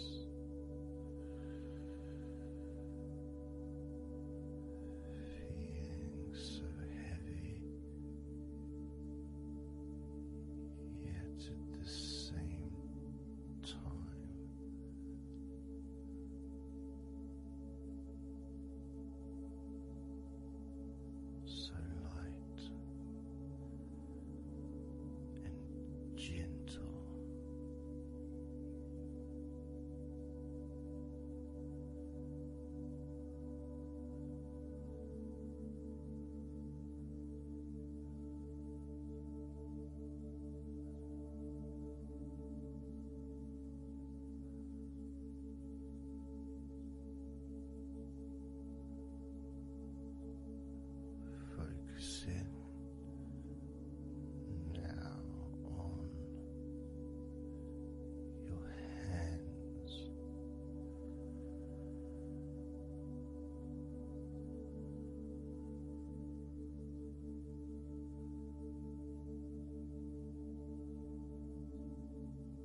just seems to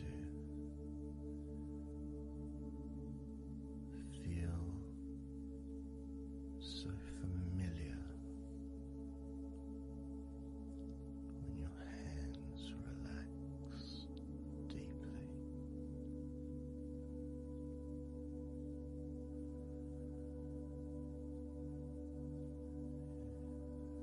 Feels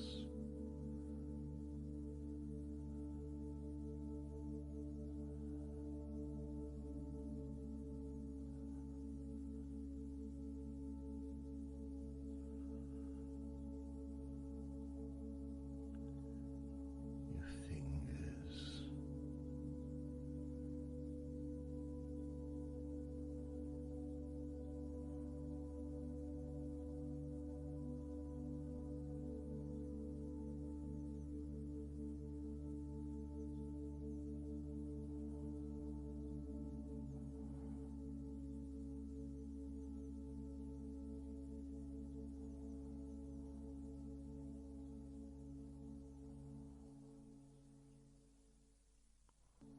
your fingers so loose.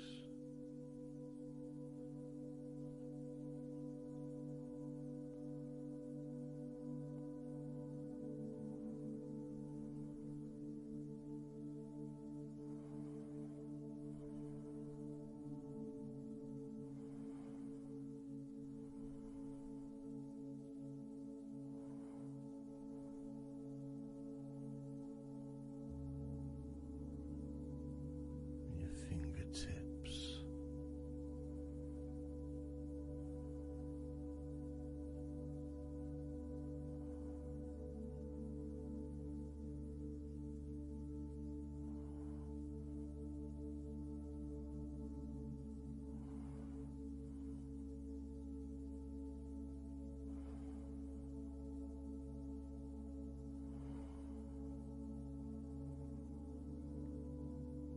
moving your attention to the front of your body.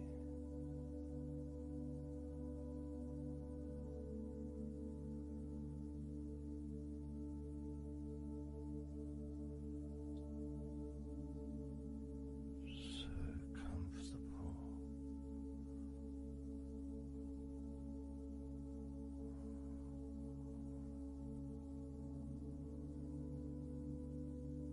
Moving your focus to your legs.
All those muscles in your thighs.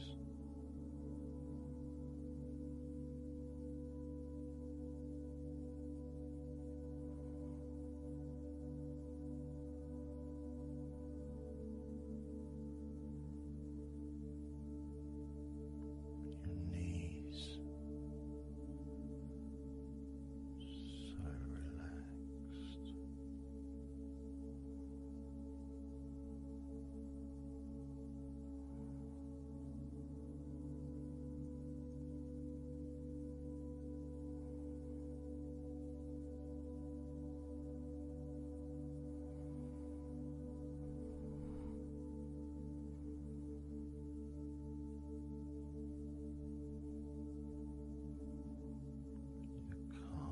muscles and your shins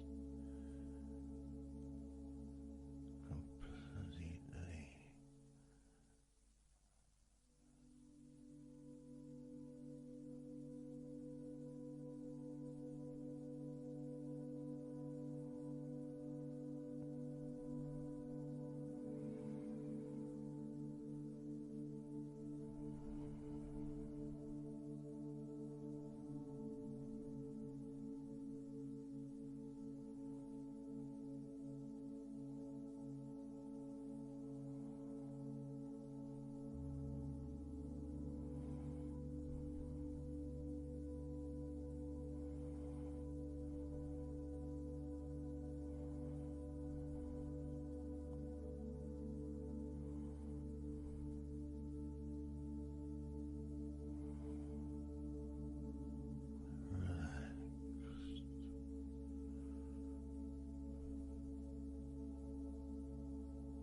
letting go of everything.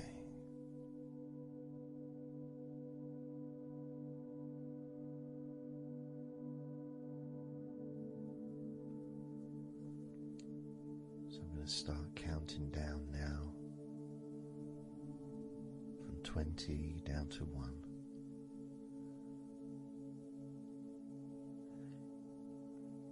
You can imagine in a way it's like just walking down some steps, and each step, all 20 steps, and each step represents a level of comfort.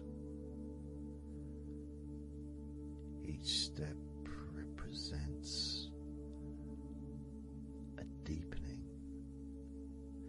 of that comfort.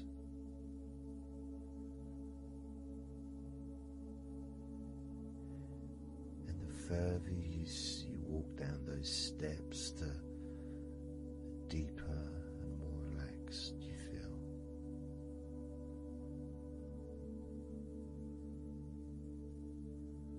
So, starting with number 20.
12.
6. 5.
4.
focus on your eyes.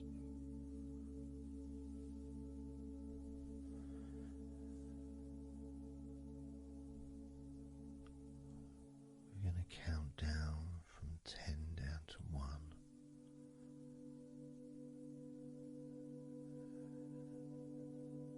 Focus in just on your eyes,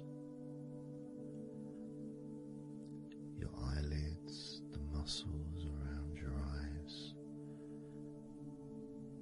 your eyeballs themselves, that whole area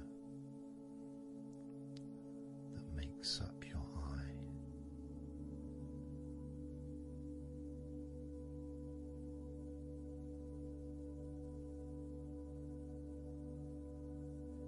And as we count down from 10 down to 1, whilst focusing on your eyes,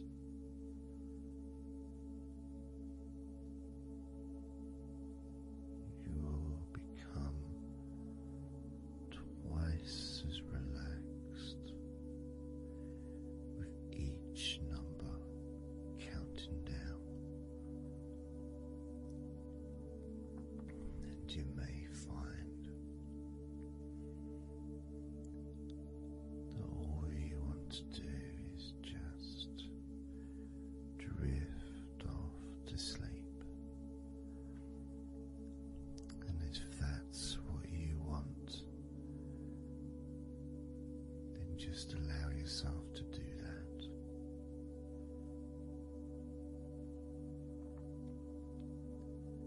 Now, focusing on your eyes, I'm going to begin counting down from 10 down to 1 right now.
4,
3.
So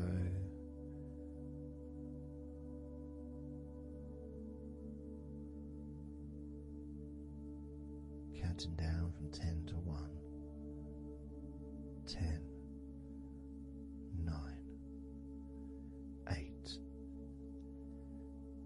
7, 6, 5,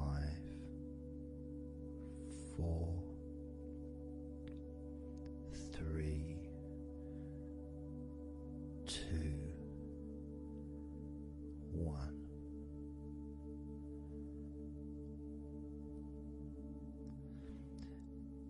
And maybe that was a bit too quick in order to relax. Maybe it's a bit too fast for you to notice the calming of your body. Maybe even a little bit of pressure there, like you're counting down from 10 to 1, what do you expect me to do, man? You expect me just to go all floppy just because you're counting down?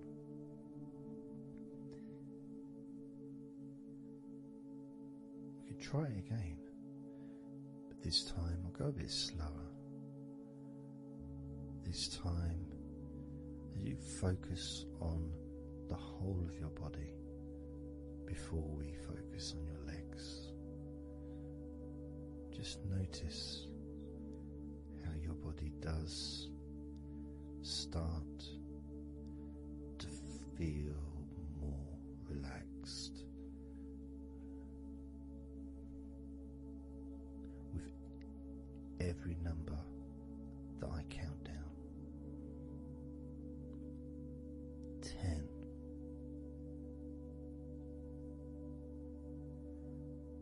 9,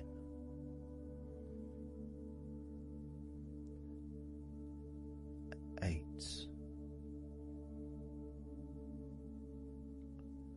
7,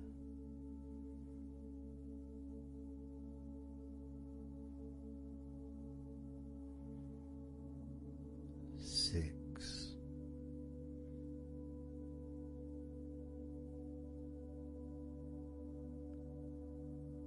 5,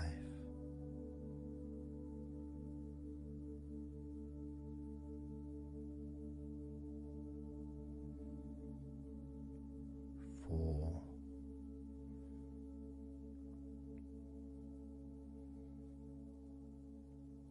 3,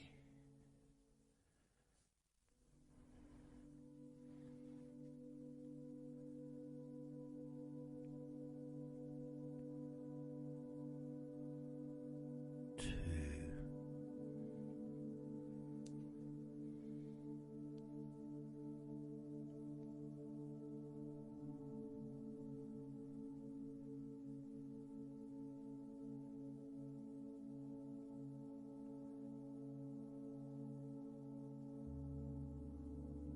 1.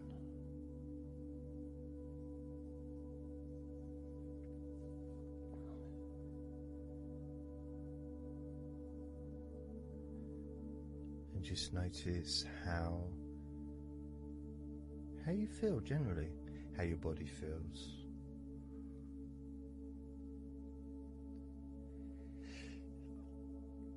It's not necessarily even about counting down from 10 to 1. It's that space that you have, that space between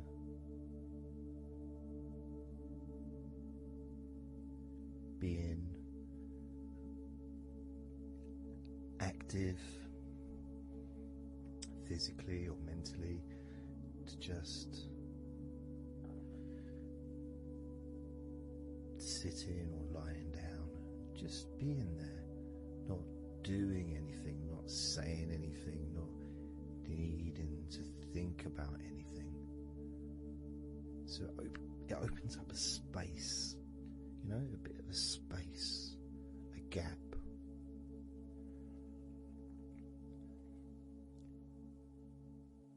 And the more I count down from 10 to 1, the bigger that gap becomes. So there's that gap of calmness, of comfort, relaxation.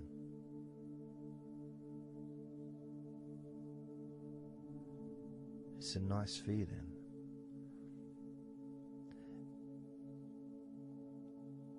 And it moves those stresses or discomforts physically or emotionally, moves them away.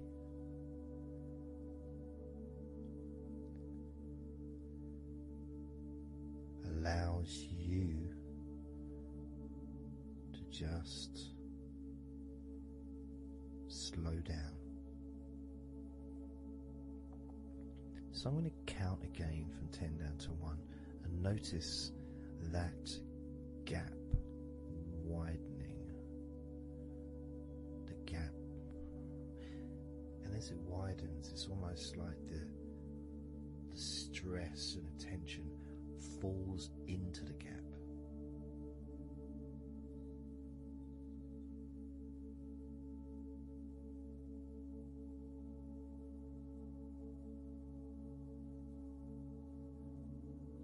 And gives you that distance, that space. Now, 10, 9,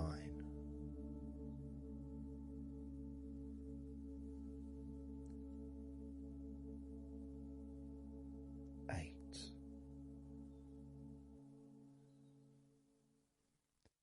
7,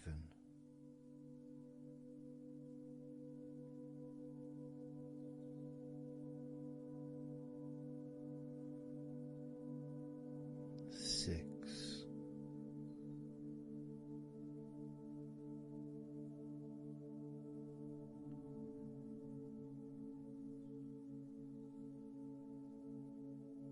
5,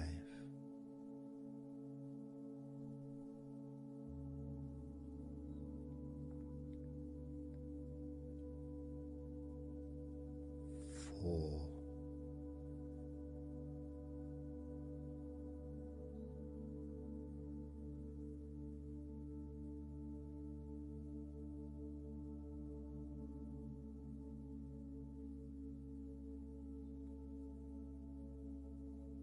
3,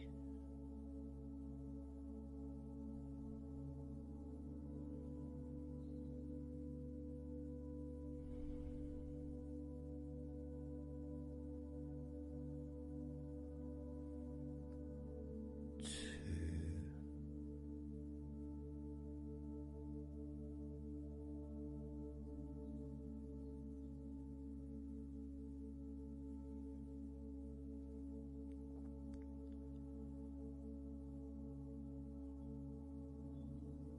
1.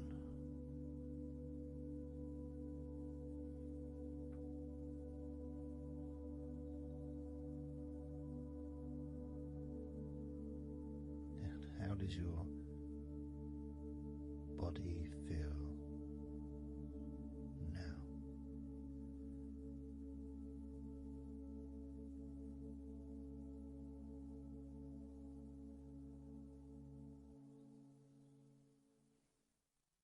Can you notice that you're feeling calmer?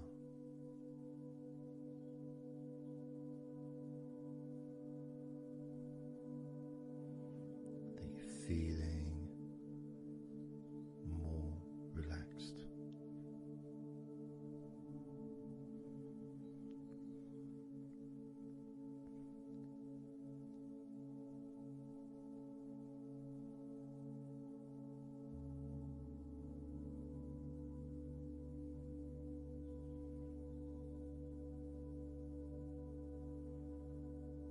As we now focus on your legs, just your legs.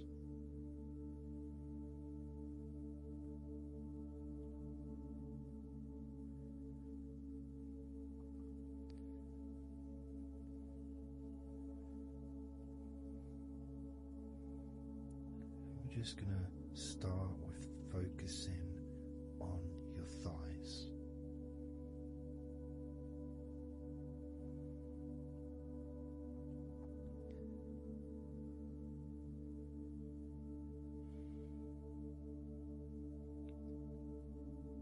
Of course, it's not the most exciting thing to be doing because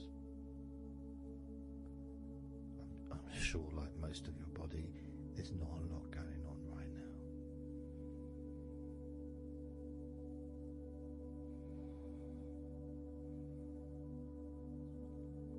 Just focusing on the whole of your thighs, the tops of your thighs, the sides of your thighs, the bottoms of your thighs, your outer thighs and your inner thighs. Basically the whole of your thigh that leads into your hip. and goes down to your knee joint.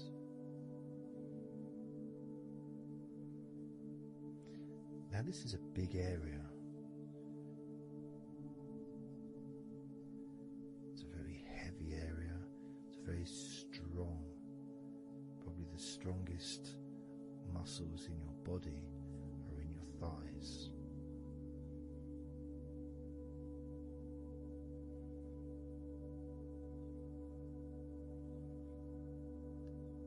But I don't think we perhaps give enough attention to our thighs.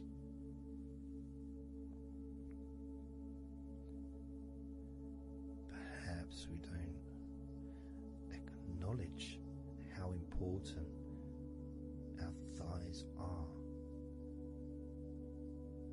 to our lives.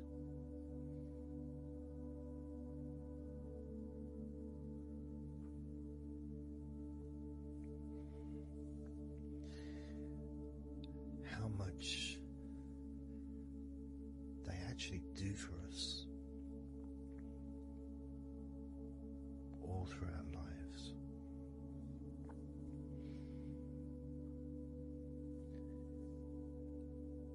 And it may sound really weird,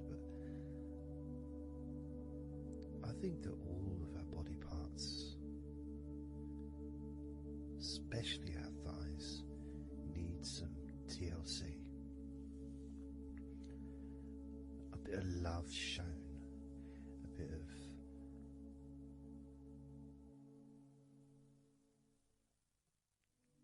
acknowledgement, a thank you, gratitude for what our thighs do for us.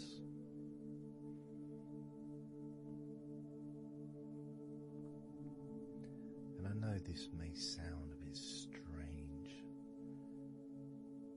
Maybe you think, why am I? Surely I should be out in the garden hugging a tree or something. Well,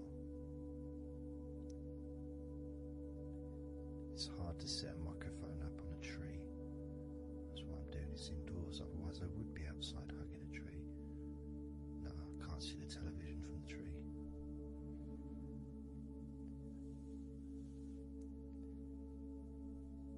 If you move down to your knees, again, such an important part. And I think we don't necessarily, I'll speak for myself here, I don't necessarily appreciate all that my knees do for me until I have a problem with my knee. So occasionally if I have maybe I bash it or it's aching for some reason, it's then that I realise how much it does. You know, the benefit of being able to use my legs without any kind of physical discomfort is a beautiful thing that's possibly not appreciated until it's temporarily removed, you know, that comfort. But as you focus on your knees, regardless of how your knees feel, you can have that sense of gratitude and love to your knees for all that they do for you.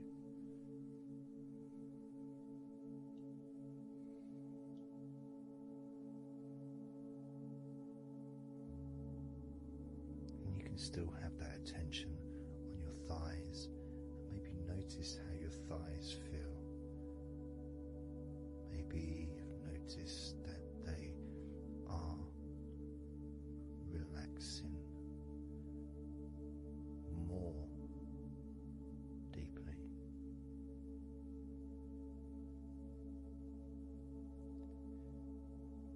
As you focus now on the bottoms of your legs, your shins,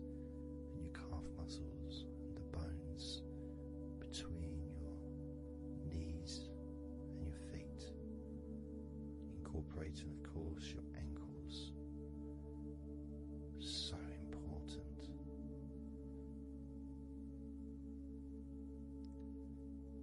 Anyone who's had even like the slightest sprain of an ankle knows how much we take our ankles for granted.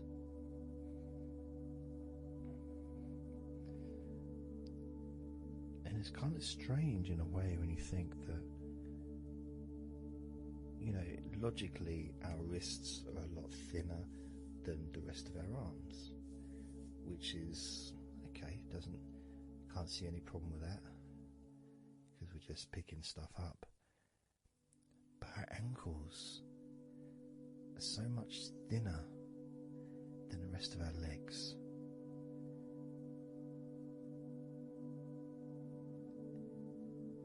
And from a physics perspective, or logical even, it doesn't really make sense that all this weight would ultimately be resting on your ankles, then leading to your feet.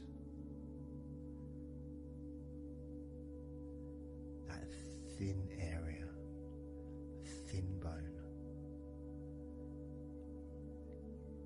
yet it does so much great work. Supports us, supports our body for a lifetime. Helps us to balance, helps you to get around and be mobile.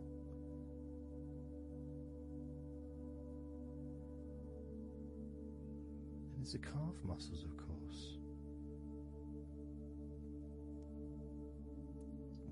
When I was younger, I couldn't see the point in calf muscles. It didn't seem to do anything. Okay, if I walked around on tiptoes, then my calf muscles get some work. But of course that's not true. The calf muscles are being used whenever we use our legs.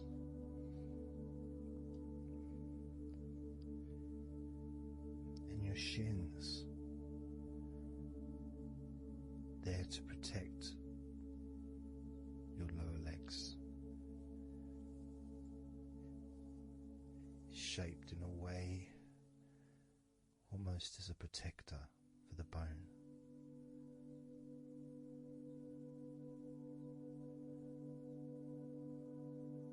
Leading, of course, to your ankles and your feet. But we're not going to focus on your feet, we're just going to focus on the legs. And I realise that now that I've mentioned your feet, you're probably focusing on them anyway. So maybe I should focus on your feet a little bit. You can have them in your awareness, the same as you have your thighs in your awareness, even though we haven't been focusing on your thighs for a few minutes.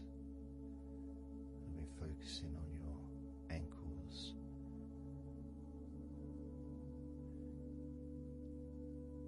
There's still that sensation of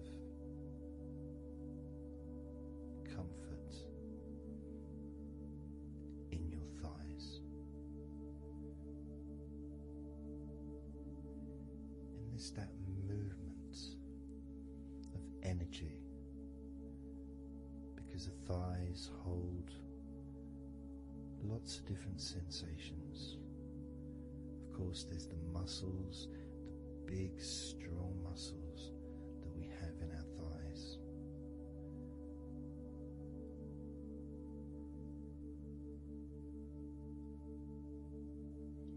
But the skin on the outside of the thighs, as in the outside of all of our body, can be very sensitive.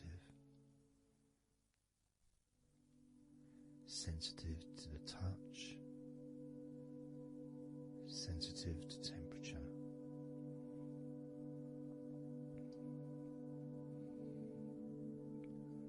inside your thighs, the bones, there's the muscle, there's the blood vessels, the arteries. So all this stuff, it's inside your thighs. And I guess sometimes it'd be nice if you could actually put your fingers inside your thighs and massage. So you can massage on the outside, of course, but to be able to get deep into the muscles and to be able to just massage inside your thighs, massaging the bones of your leg, massaging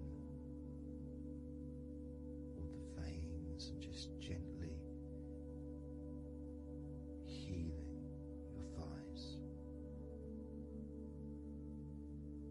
And you could move down, massaging inside your knees, just massaging those bones, but with healing fingertips, spreading that healing energy deep into the joints of your knees.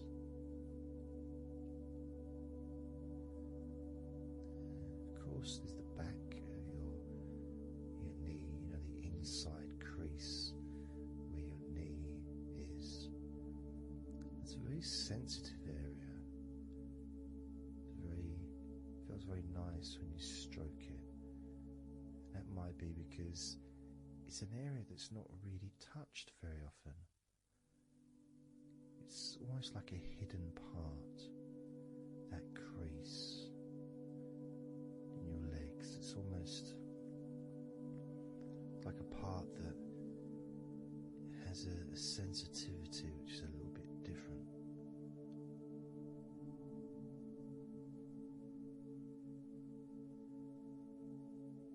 Of course, it's protected by your legs.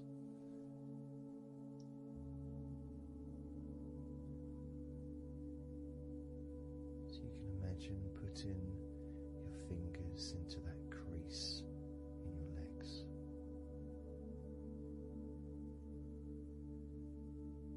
That fold in between your legs, you can just massage with your fingertips. Imagine your fingertips going inside, massaging the muscle tissue.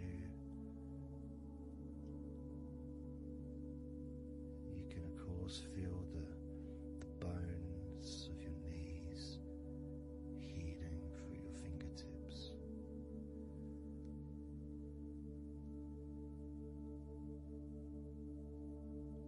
And then as you go down to your calf muscles, now that's a part I'd like to be able to really put my fingertips deep inside my calf muscles, massaging every single tissue of that muscle, healing every part.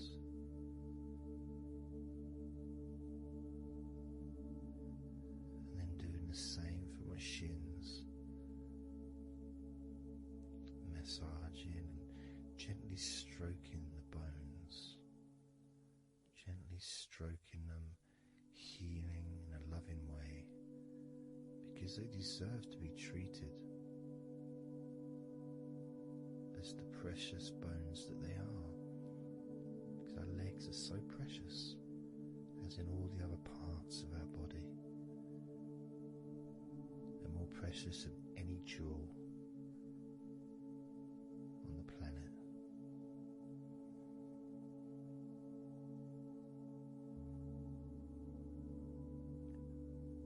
And when you start to think about your legs in this way, it can change your perspective. It might sound a bit silly to start with, the idea of having love for your legs, showing appreciation,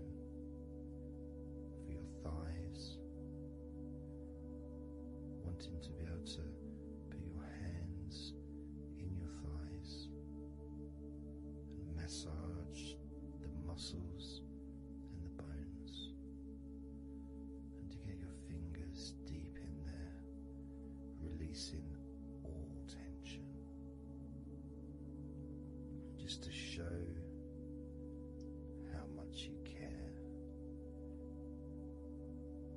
about your legs, how much you care for what your legs do for you regularly. Your knees, your calves, your ankles, the strength of your ankles, considering how thin they are compared to the rest of your legs, especially your thighs. Yet they're so strong, so flexible, absolutely amazing things. Your ankles are truly a gift because of what they do for you.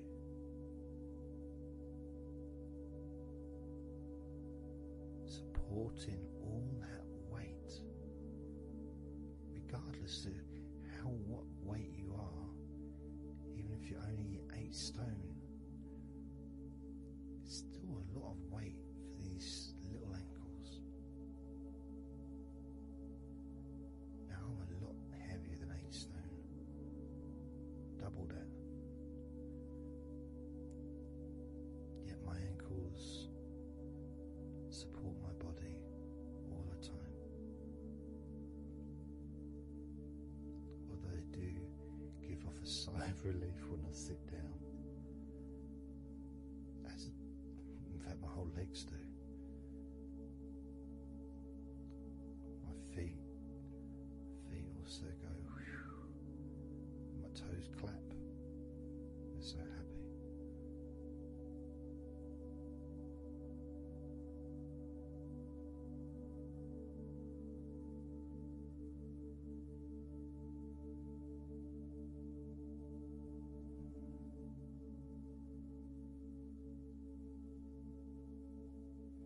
Your legs really are amazing. And I know that talking about your legs is possibly among the most boring things you've ever heard anyone say, possibly. But boring or not, everything I said is true. Your legs are amazing.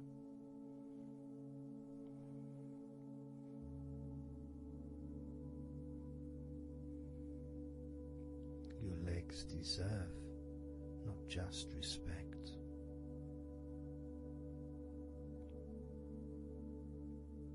they deserve to relax deeply.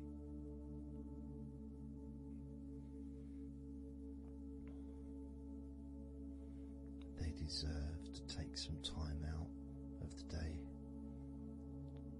to just let go completely.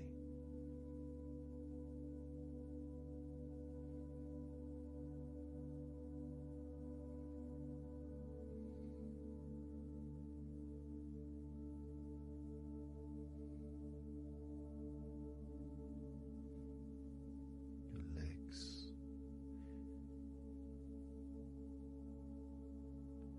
really can relax.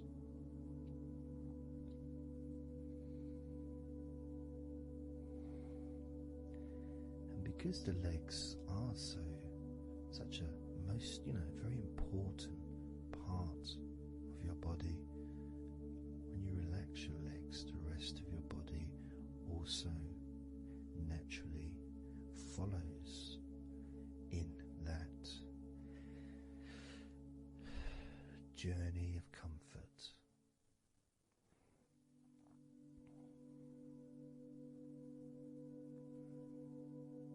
I can feel it in my hips.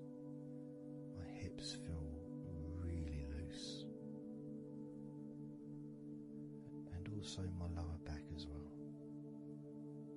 My lower back really feels stretched, even though I'm just sitting in a chair and there's no stretching as far as I'm aware that I'm doing.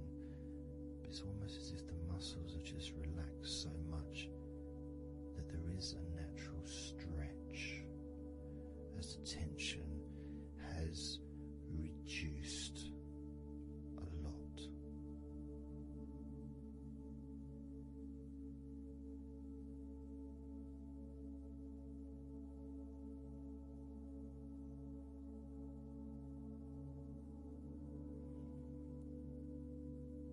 And I'm now going to count down from 10 down to 1.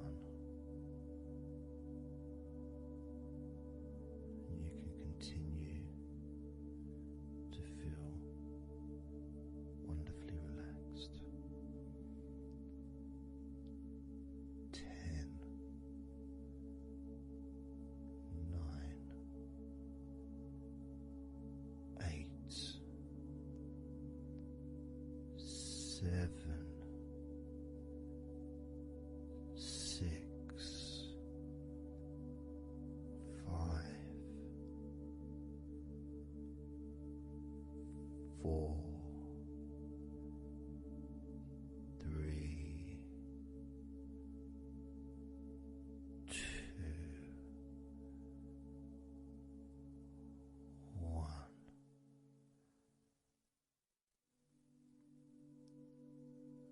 Relax.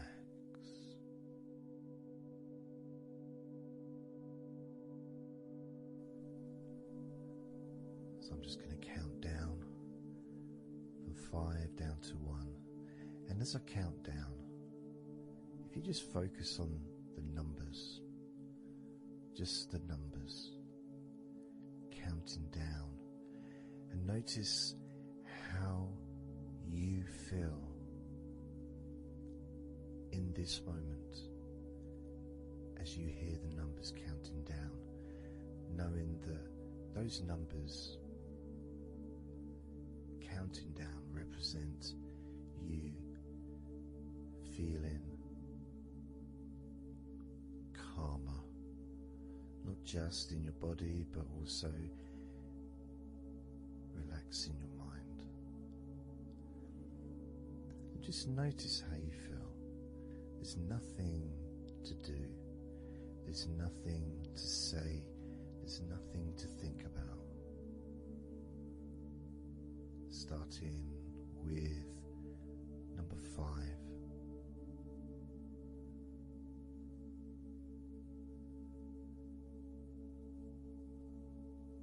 4.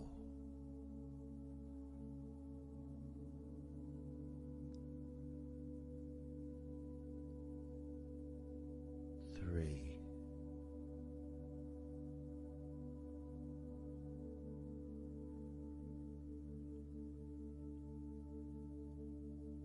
2.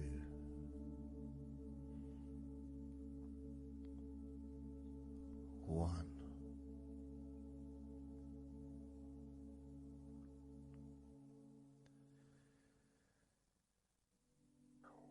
As you notice the gradual letting go of the tension in your body, you may also begin to notice and be aware of how your mind is starting to slow down. This is just a natural thing that happens. It's not really a special procedure. It's just natural because as your body relaxes, your mind also starts to relax. And the more your mind relaxes, the more your body relaxes. It's just a continuous circle of relaxation.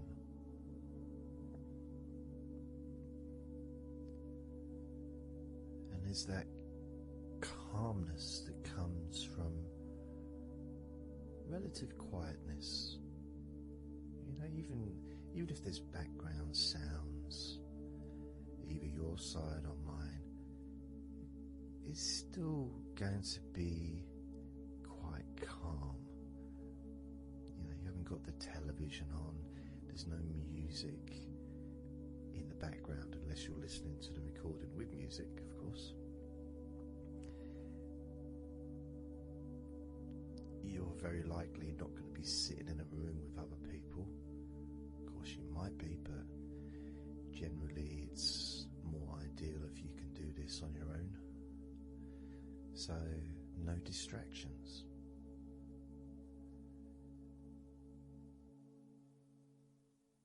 And when you stop thinking about stuff,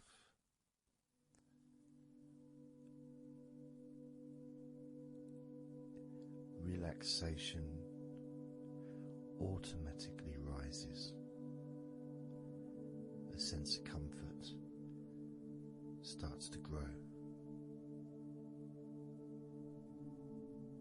And without trying to build it up into something fantastical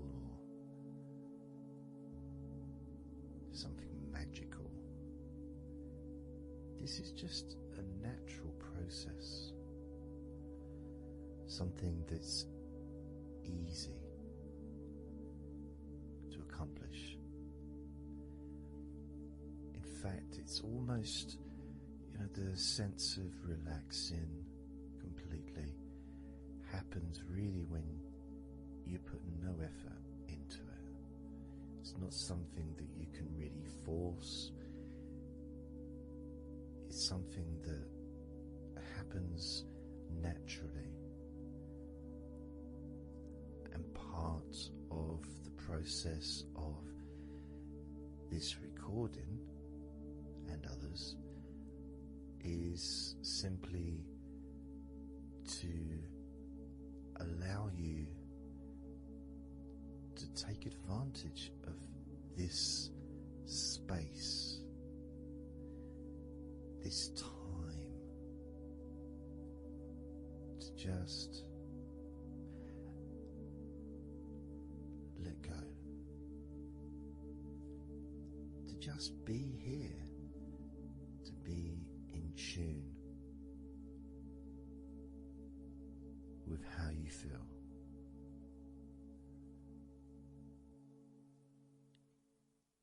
Yet with the intention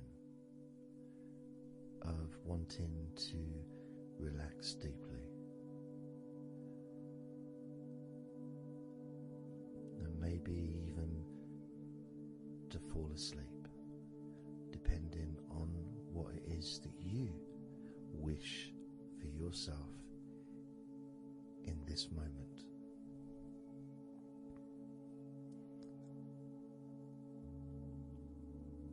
As we know, relaxing is the majority of the process of falling asleep. The actual falling asleep part is the tiny bit at the end. The deeper relaxed you become, the easier you find yourself drifting.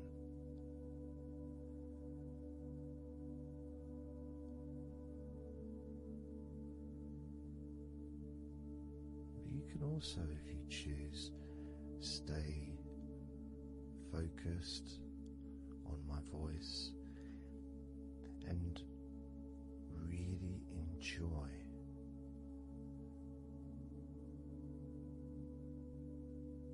the process of gradually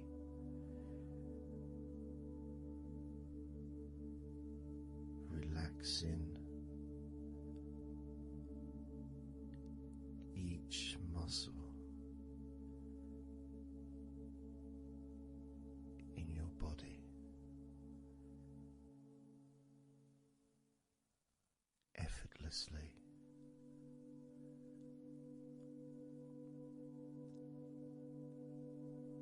And just observing the sensation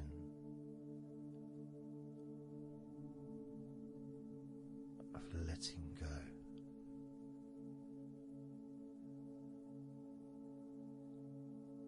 Completely.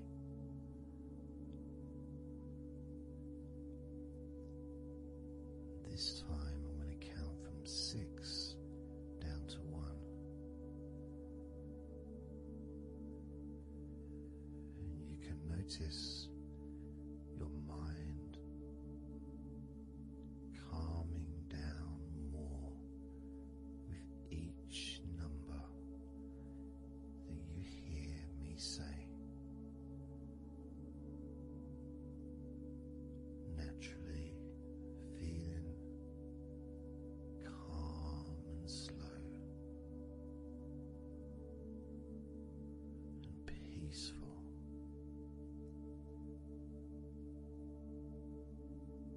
6.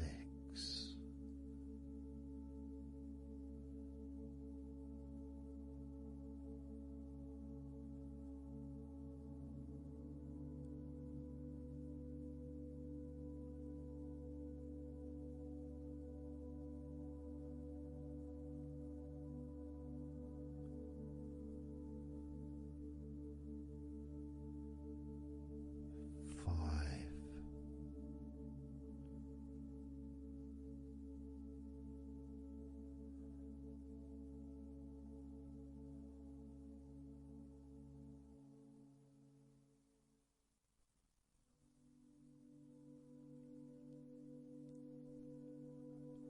4.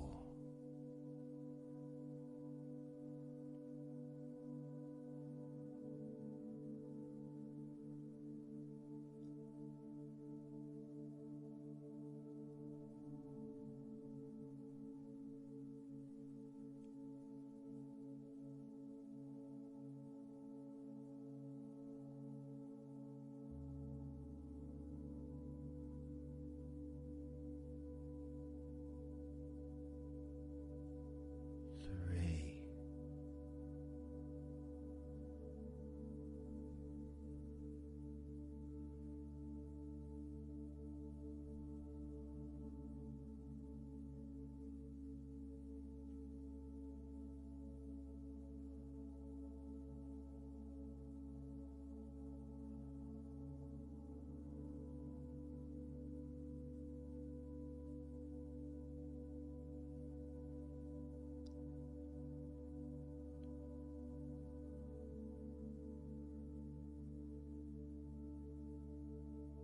2.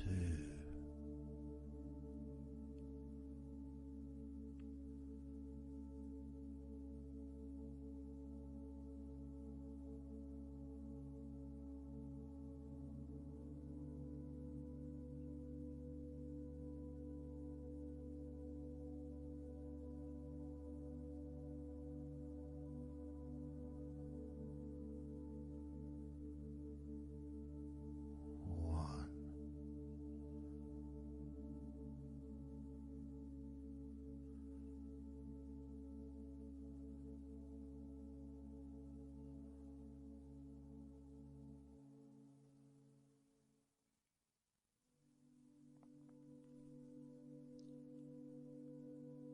Being aware of how your mind has slowed right down, sinking deeply into relaxation.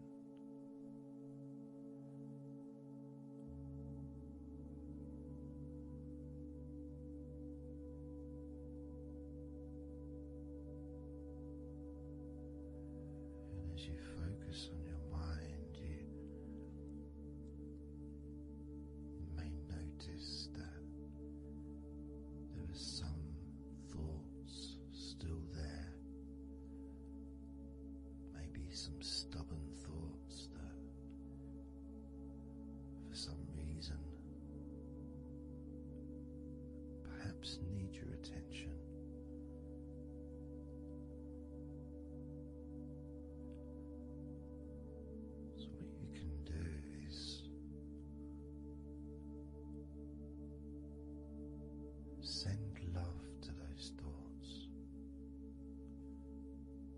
sprinkle those thoughts with love, like little petals from a flower. Just sprinkle it over them, petals filled with love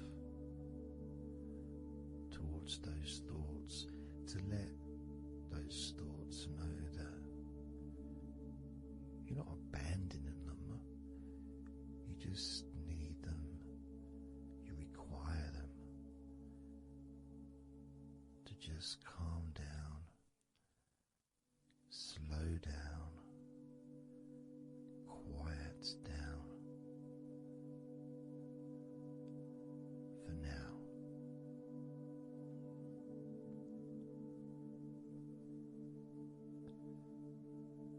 So as you focus on those remaining thoughts, as we count down this time from 7 down to 1, with each number,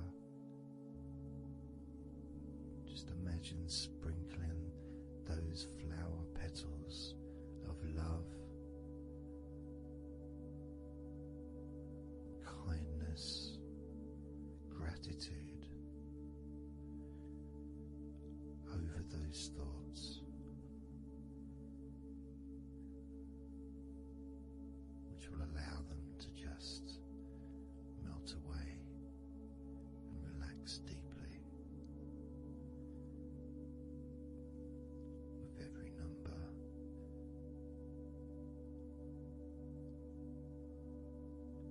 Those thoughts will become more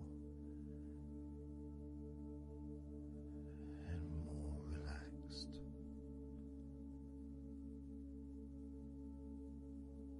Starting with number 7.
As you now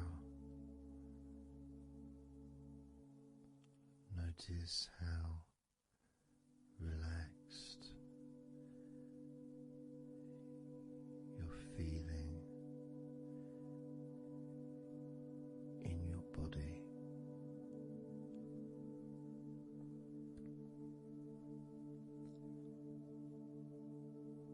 we're going to focus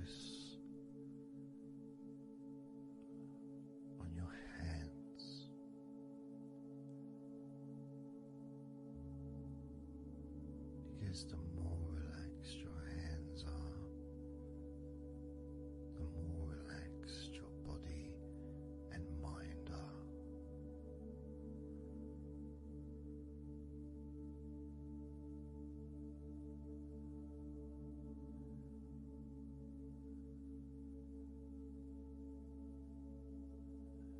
And as you focus on your hands and your fingers,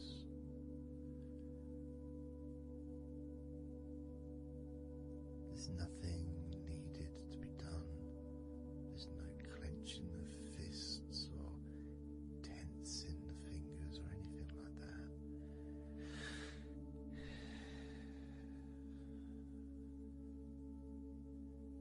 It's just noticing and focusing on your hands.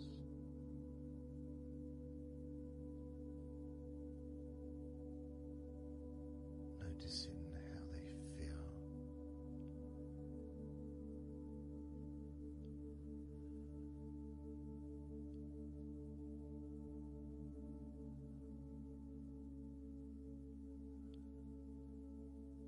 Because the more relaxed your hands feel,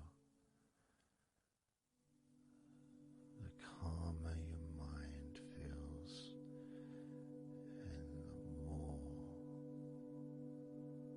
comfort you feel throughout your body.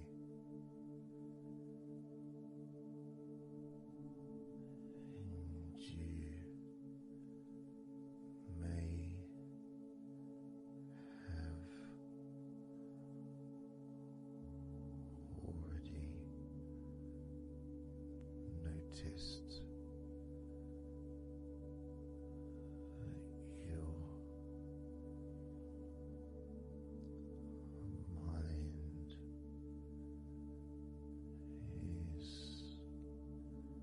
is starting to drift.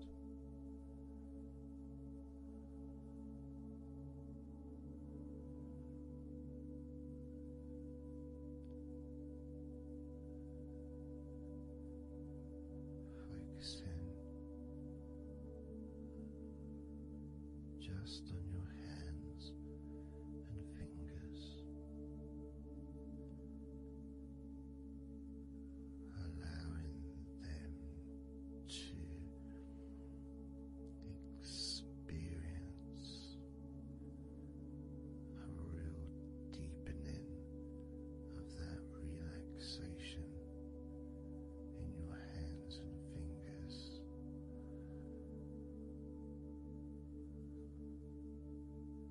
More and more relaxed with each number.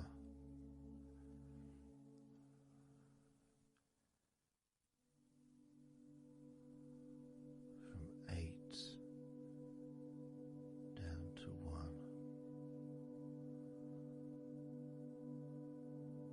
You can almost feel that healing and relaxing energy spreading into your hands and fingers,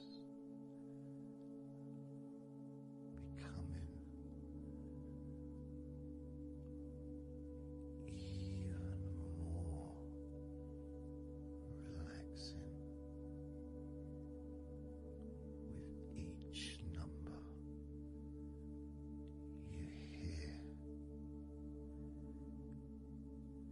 going down from 8 down to 1, drifting,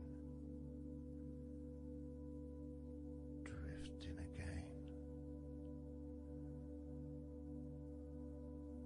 starting with number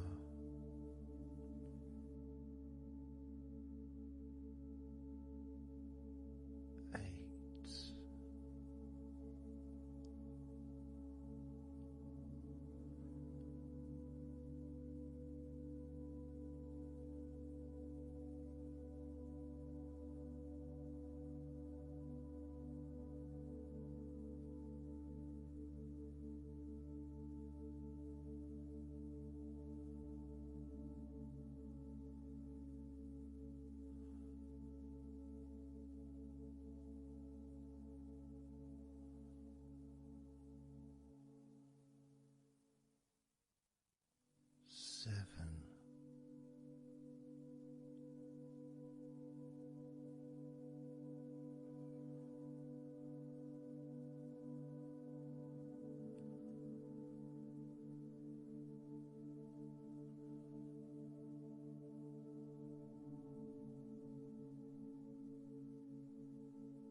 just being here now.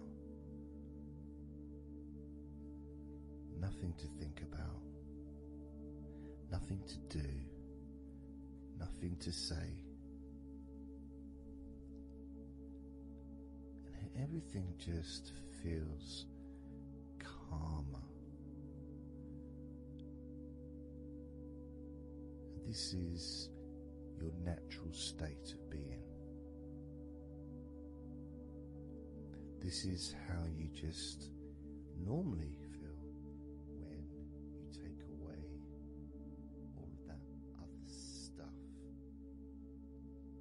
that we add. You know, things like stress and worrying and overthinking and anxiety, tension. Generally thinking about stuff. When you take that away, which is what we do, what we're doing now,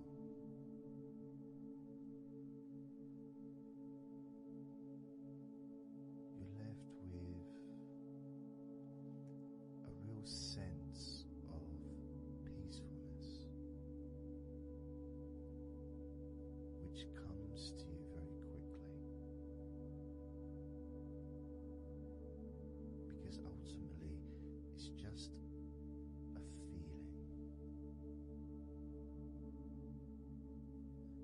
feeling of comfort. It's almost as if you've gone inside yourself and you've found a special place where everything is peaceful. Place where you can feel relaxed and your natural sense of comfort. A place where you can be you. Where you can accept yourself for who you are. A place where you're not trying to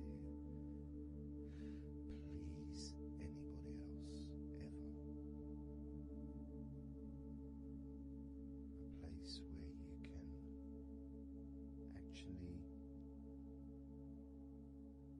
not just love yourself, but in some ways, more importantly, you can like yourself. Appreciate who you are.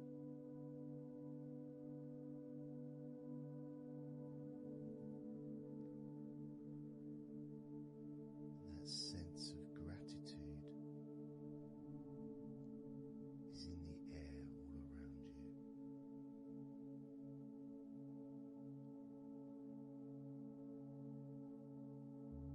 That's also a place where you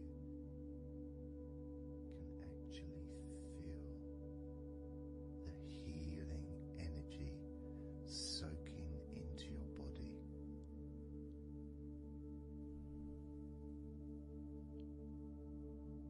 Healing energy soaking into your body. And that healing energy spreads through your veins, traveling to each and every single part of your body.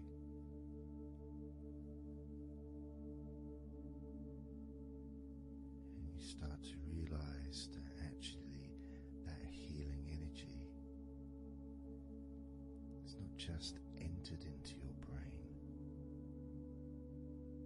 it's become part of your brain. And that spinal fluid is now mixed with healing energy.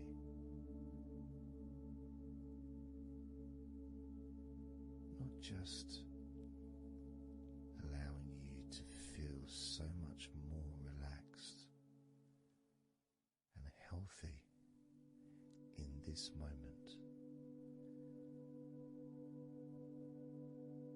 also you start to realize that actually what's happening now with that healing, relaxing energy spreading through your body is actually changing your life.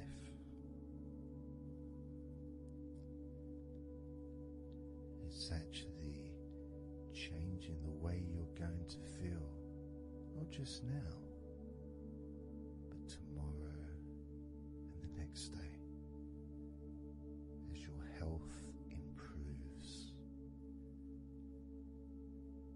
Not just your physical health, but your mental health.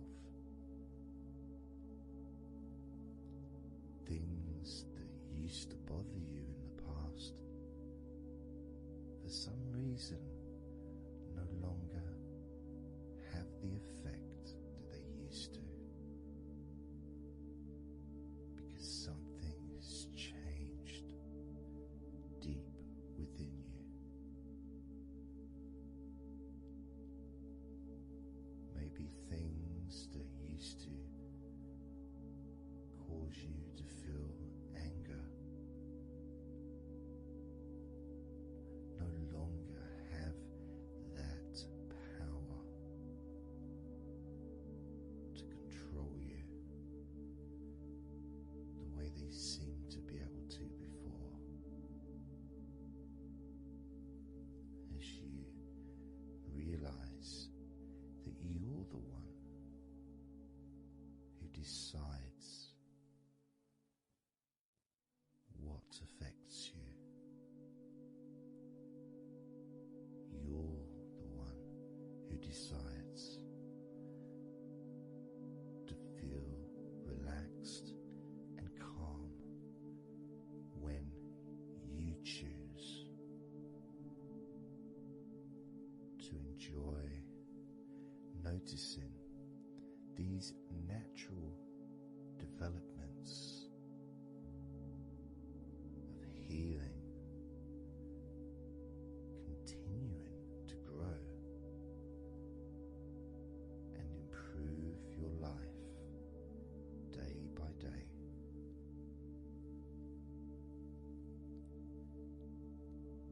Including, of course, your ability to relax so much easier and sleeping is the most natural thing in the world to you, because falling asleep is something that you've done so many times in your life, and you know that you were born, as we all were, with the ability to fall asleep naturally. We were born with that ability to just drift off into a deep, healing sleep.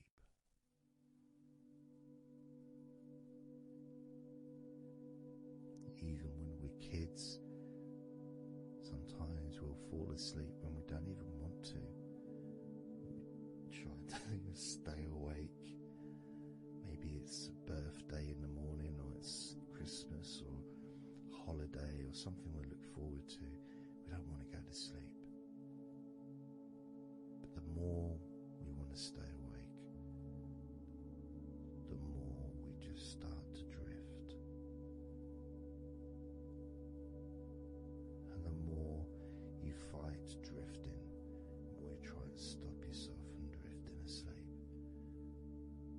the deeper and stronger that drifting becomes.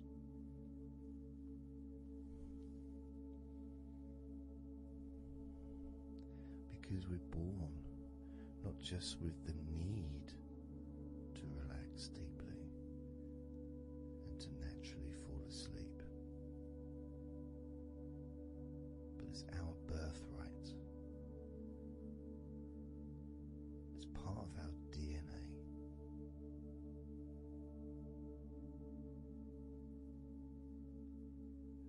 And sometimes as we get older in life, perhaps at times we have forgotten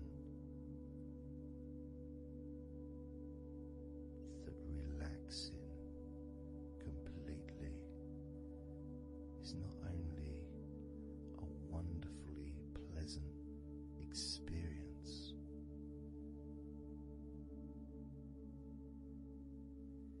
it's also really easy.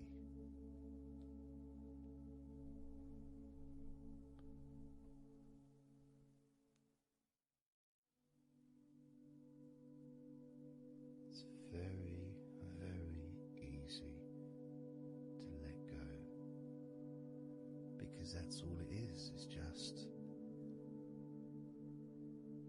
deciding to let go.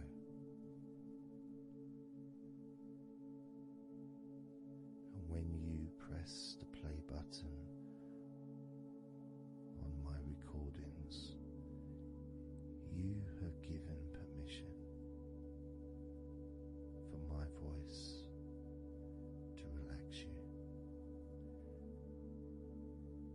When you press that play button, you have given me permission for my words to affect you in a positive,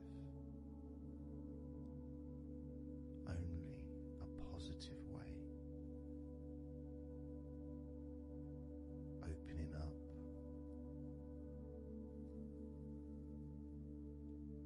your mind to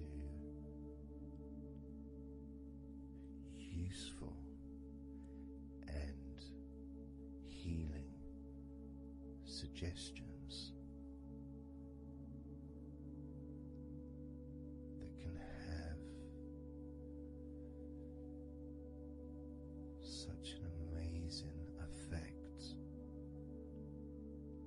on how you feel right now,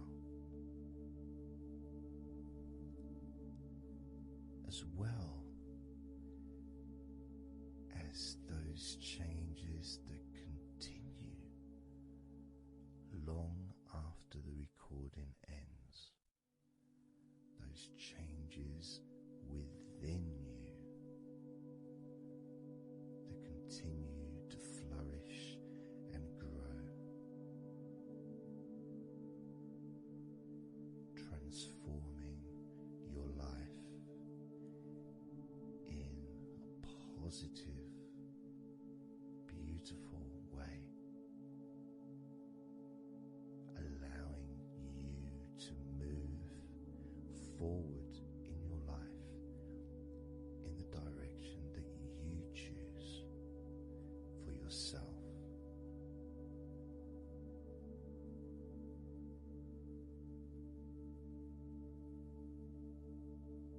And this feeling that you can experience of safety, comfort, calmness,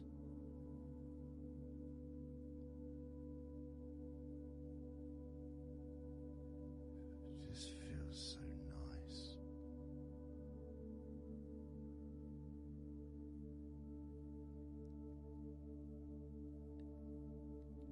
It's such a healthy place to be.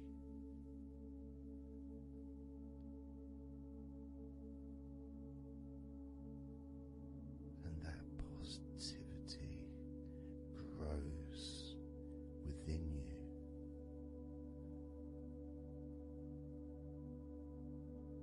Each and every day, moving forward, you're going to find that you're more relaxed physically and in your mind is more relaxed. it's not that you're thinking slower, it's just that your mind will be less clogged up with unnecessary negativity.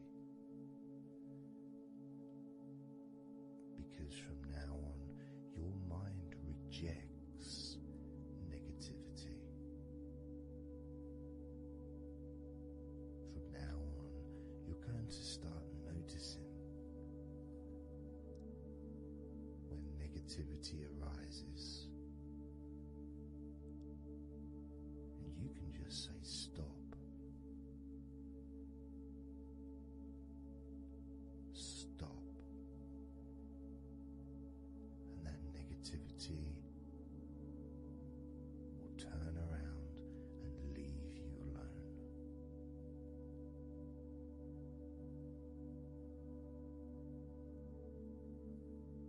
Stop. And that negativity will disappear.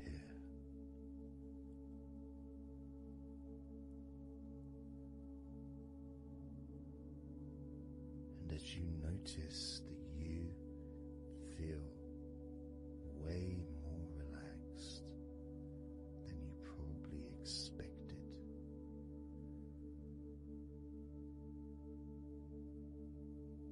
you can now congratulate yourself because you're the person that has done this. You are the one that has opened your mind up to the simple facts that you can feel more relaxed in your body and in your mind.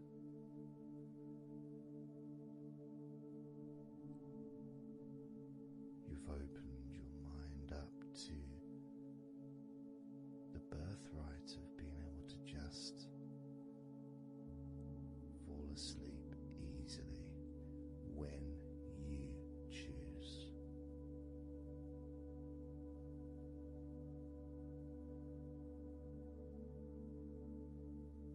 And that's a nice feeling, don't you think? Feels nice, doesn't it? To feel calm, with all that healing energy spreading through your body and your mind.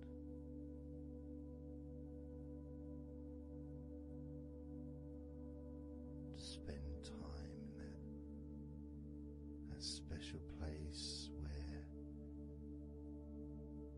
negativity can no longer enter.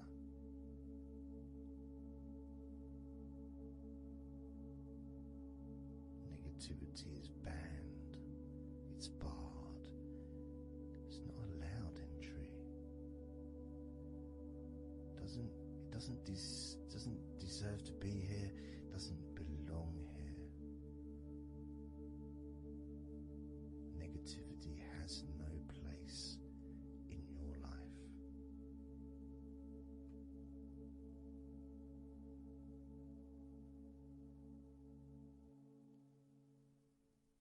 Which makes room for more comfort, more healing, more relaxation, more peace.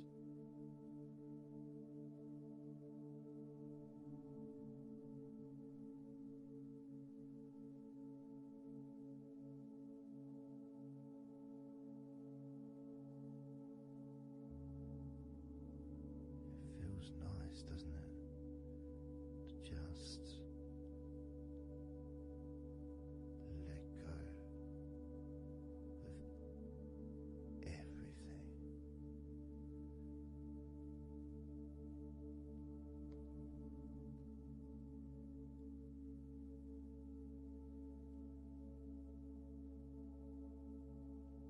And I'm going to count down now from 20 down to 1.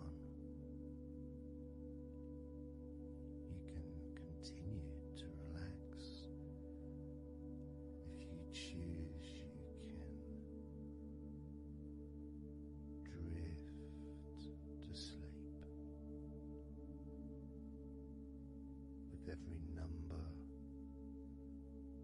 you hear me say, you can feel twice as relaxed. Or if you choose, you can feel twice as sleepy.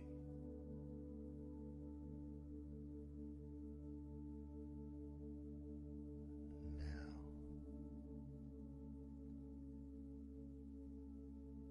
20.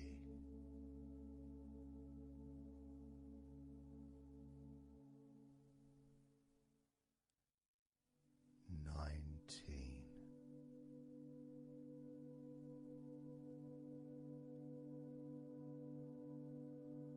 18.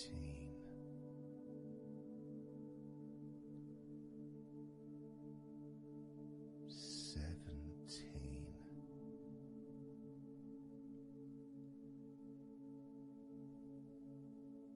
16. 15. 14.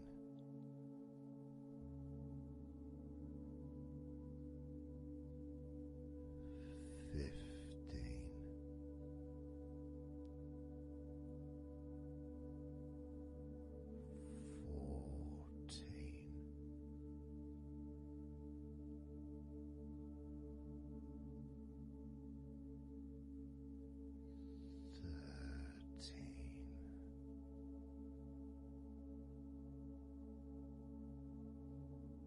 12.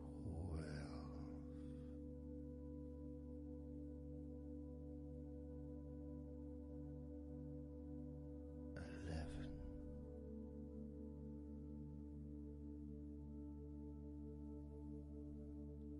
10.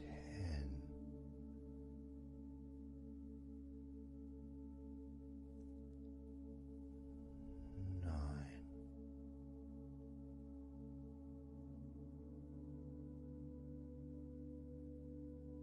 8. 7.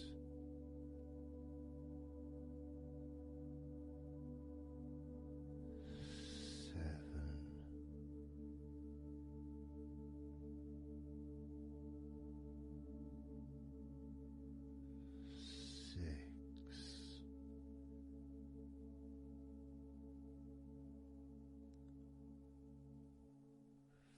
5.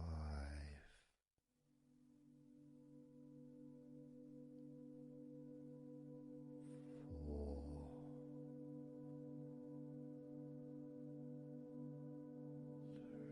3.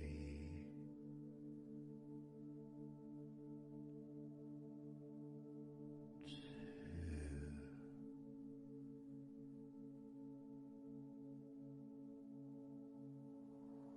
1.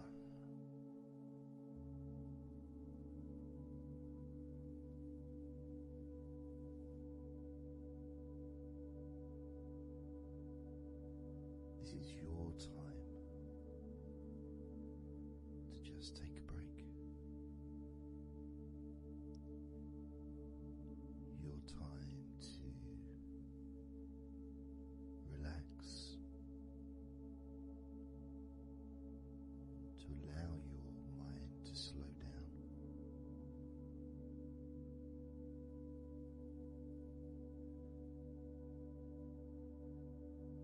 To give yourself permission to take a break from everything. And you're the only person that can make that decision. You're the only person that can actually tell your mind to just relax.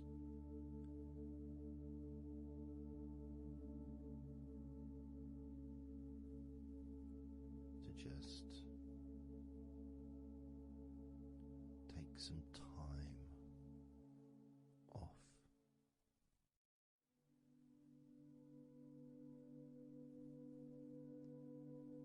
So that you can focus on your body, getting in touch with how you feel physically.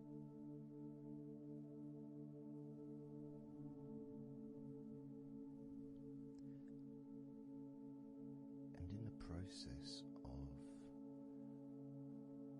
this body scan where you focus on different parts of your body.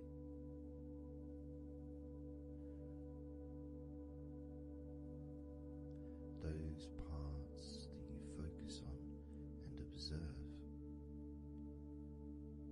even though you're not purposely requesting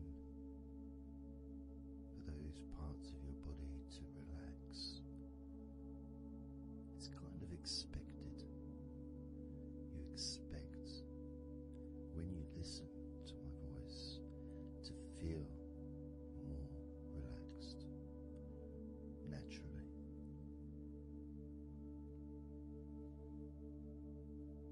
Because when you're listening to me, your attention is focused on my words. And as my words guide you to focus on those parts of your body, your focus increases.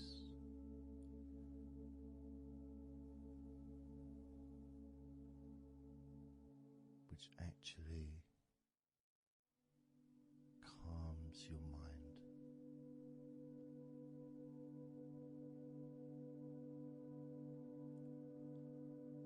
And when your mind calms down, your body relaxes.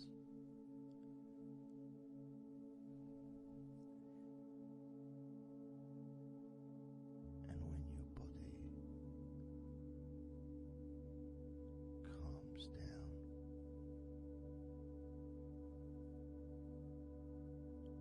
your mind relaxes.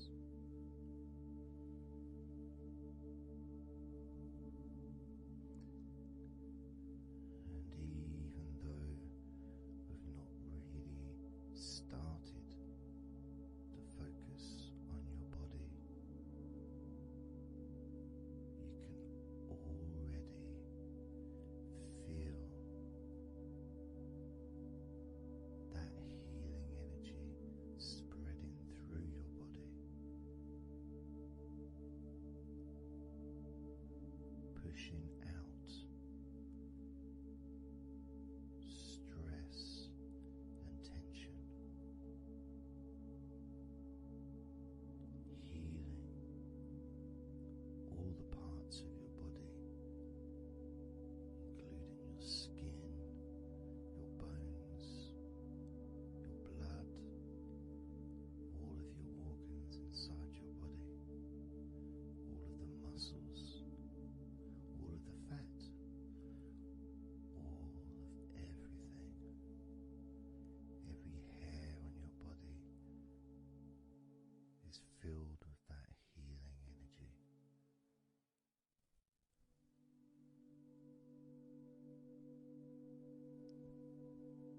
And when your brain fills with that healing energy,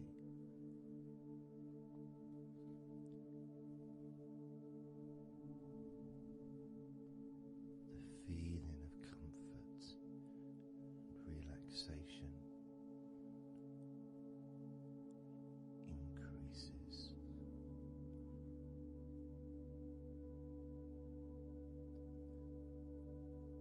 Deeply increases.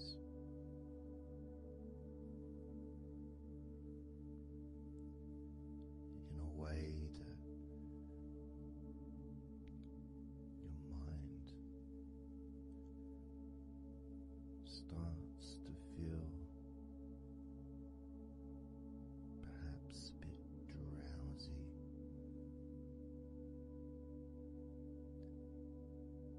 because it's not needed, and it may start to drift.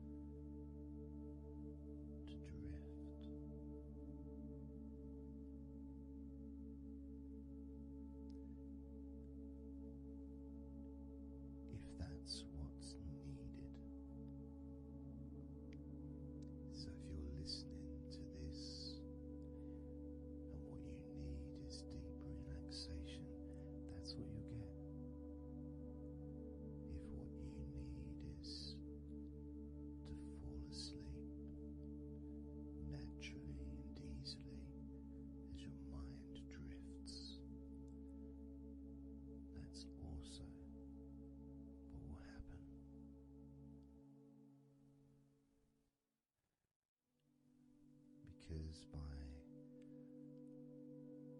pressing that play button on the podcast and listening to me. You give permission for your body and your mind. In fact, you give the command to your body and your mind to relax deeply and to drift off to sleep if that's what you want or need.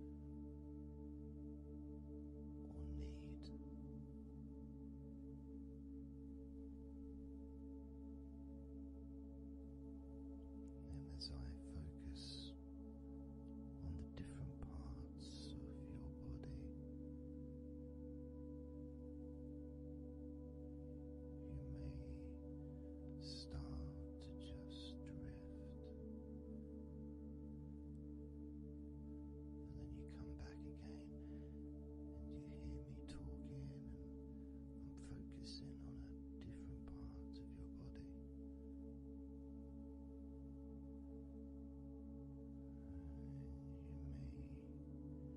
may find yourself drifting,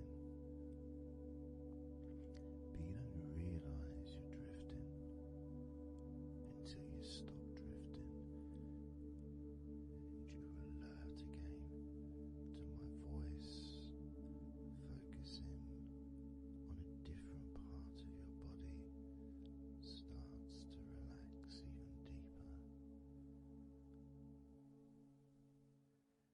because that drifting is basically you already in the sleep zone.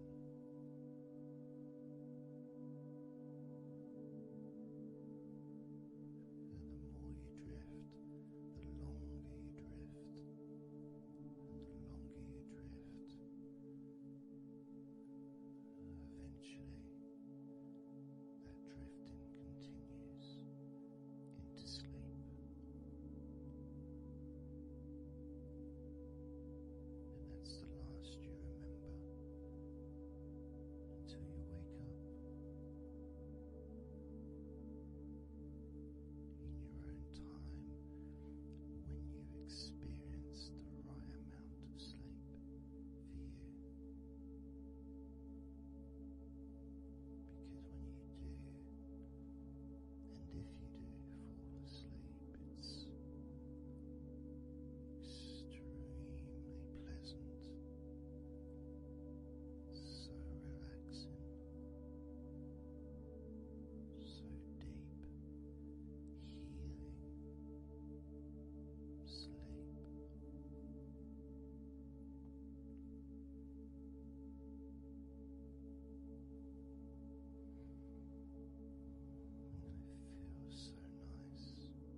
its focus again on parts of your body, focusing this time on your forehead,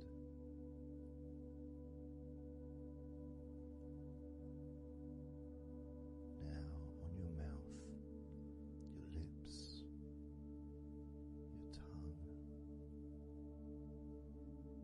the whole of your mouth.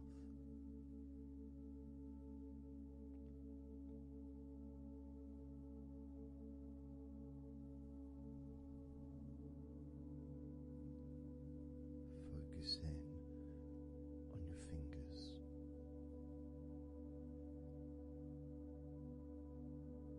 maybe you could move your fingers a little bit so you can focus on each one individually.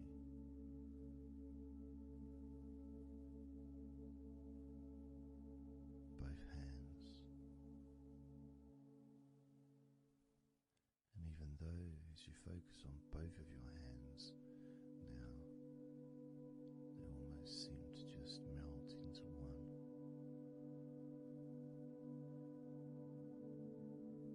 Where does your right hand start and your left hand end? Almost as if they just mix together.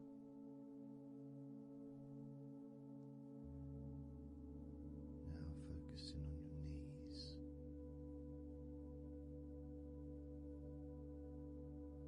just noticing how your knees feel.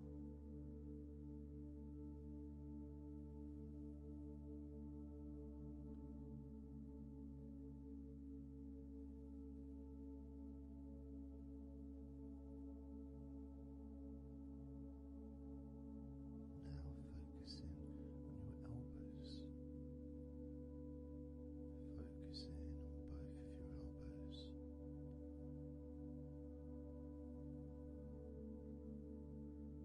Just observing the feeling of your elbows.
go.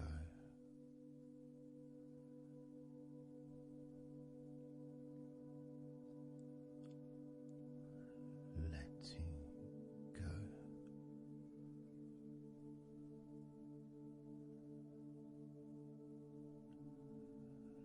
Letting go of everything.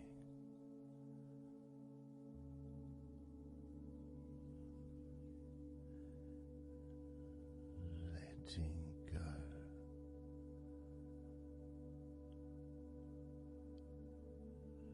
Letting go.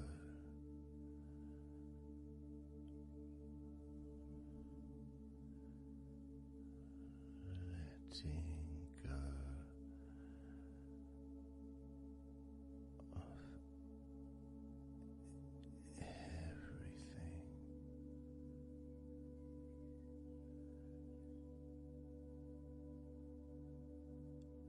Everything.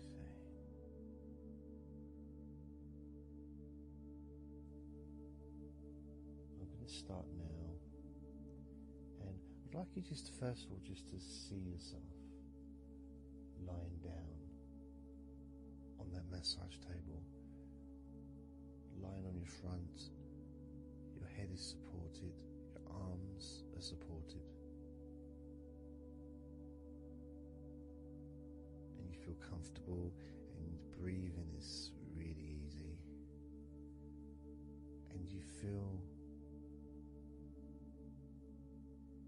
confident in how you look as well. So there's none of that issue of body problems or shyness, because I'm a professional and this is a therapy session, so none of that stuff matters whatsoever.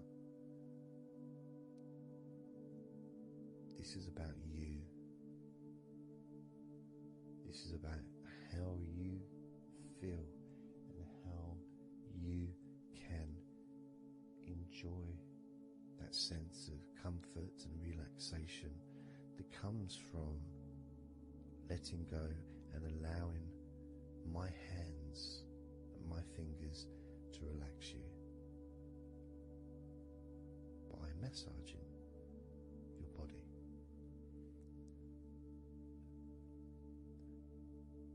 I want to start off just by placing my hands on the back of your head, just gently, just so you can feel what my hands feel like really on you. So you can maybe feel the warmth of my hands on the back of your head. And I'll move my hands to the side of your head, not pressing, but just holding there very gently, maybe over your ears and a little bit on your face, just so you can feel my hands, so you can become accustomed to them.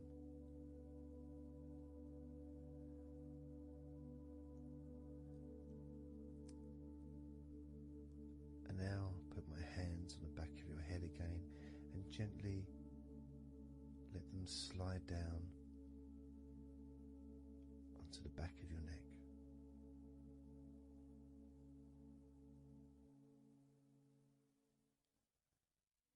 You can feel my hands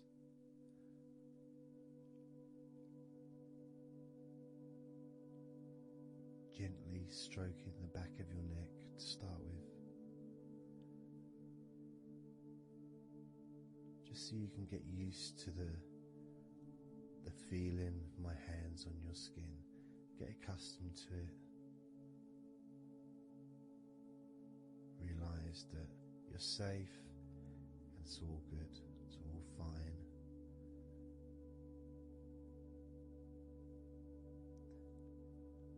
And I'm going to start gently massaging the muscles in the back of your neck.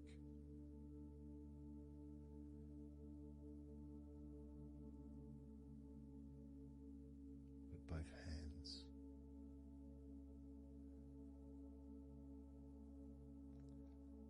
Now this is a very trusting situation, really, because our necks are so fragile, and to have someone have their hands around your neck in that way can sometimes be problematic for people, which is why massages are quite good, because it allows you to relax and to get in touch with trust, to feel peaceful and calm.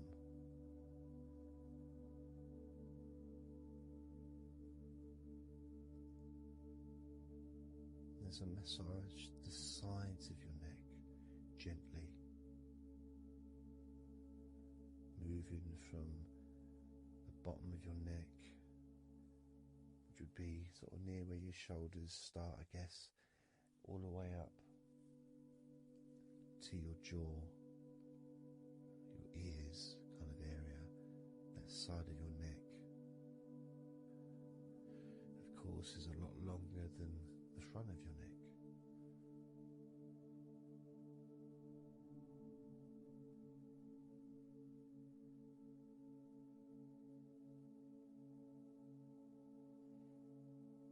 And massaging the back of your neck, especially that area where perhaps we hold tension. And as that area is massaged, you can actually feel a sense of release in the back of your neck.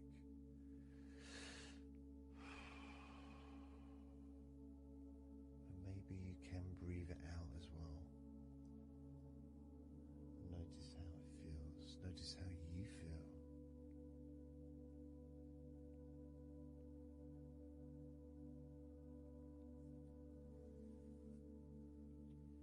Then moving down to that area between your neck and your shoulders, that muscly area, starting to massage that area on both sides. I mean, this would be the area that a lot of people would massage if they were going to give you like a shoulder massage. Even that's not technically the shoulders, but it's all the muscles that lead to the shoulders, from the neck, and again that can hold tension and stress. And when massaged, sometimes a nice deep massage is useful, and you decide how deep that massage is.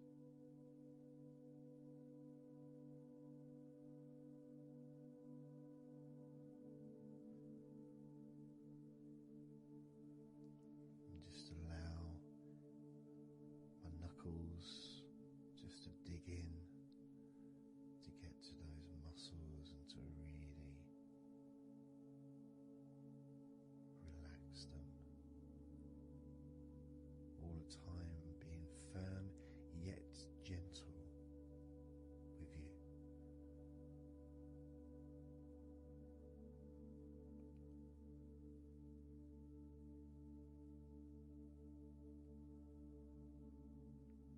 Just stroking down that area to your actual shoulders, moving to the muscles of your shoulders,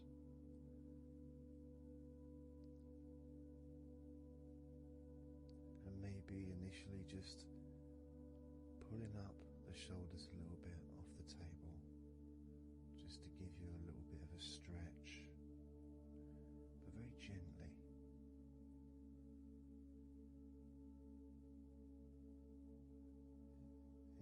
Muscles at the front of your shoulders, the sides and the back.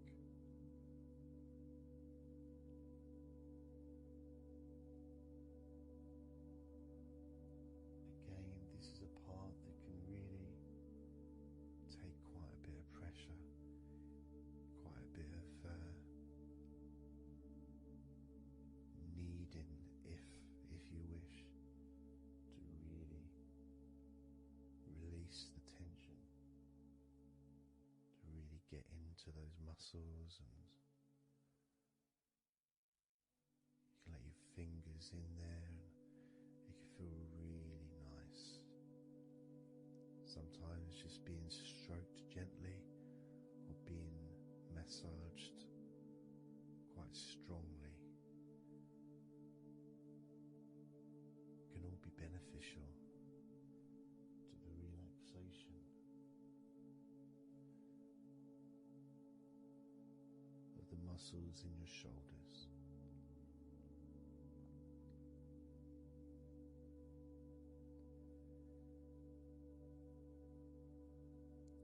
Now, as we move down your arms,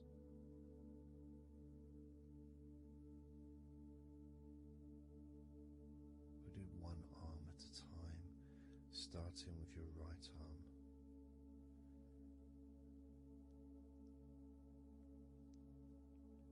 What I'll do is I'll just lift your arm up, just hold it to the side of you. Don't want it to still be attached. And I just massage the tops of your arms.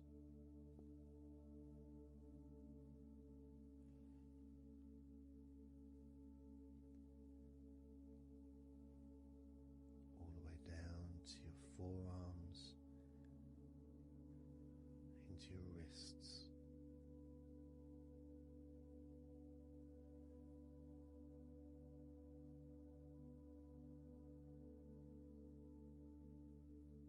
Gently massaging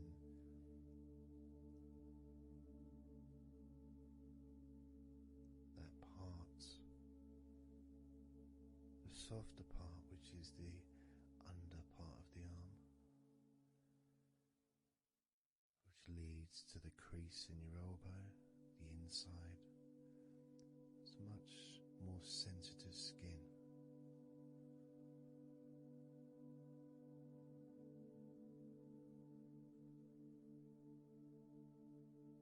Sometimes just having that stroked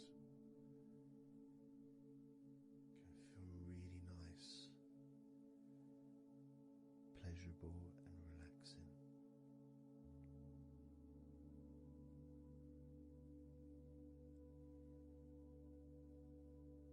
Now moving down to your right hand.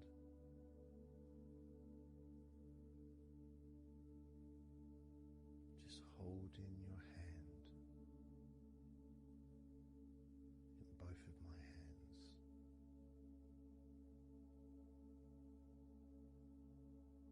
Just pressing gently on the back of your hand and stretching your fingers ever so lightly. At the same time, pressing down and massaging each finger.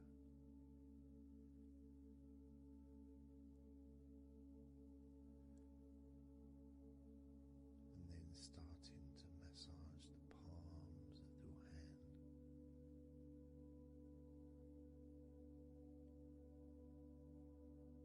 Just turning the hand gently, stretching it gently.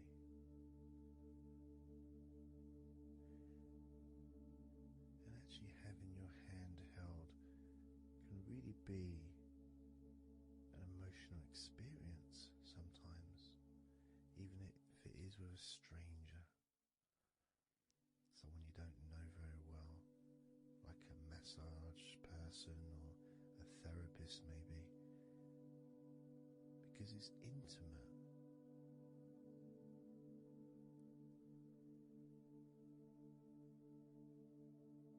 It can feel nice, and you can feel safe.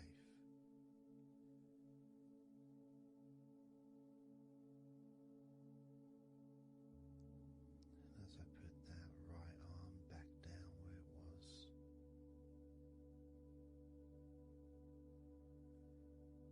I'm going to do the same with your left arm. Exactly the same. Massaging the muscles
biggest part of your body,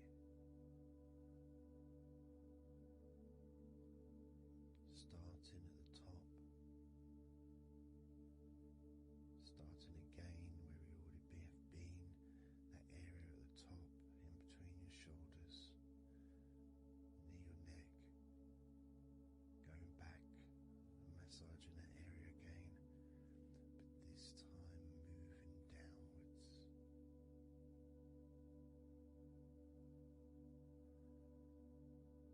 Making a downward stroke to the middle of your back, working from the outside inwards, so massaging your back, but the outsides of your back, the parts where your arms would maybe rest against.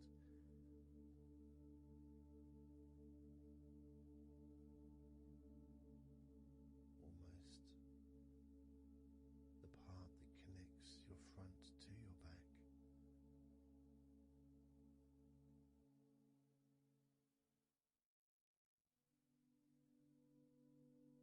And just massaging down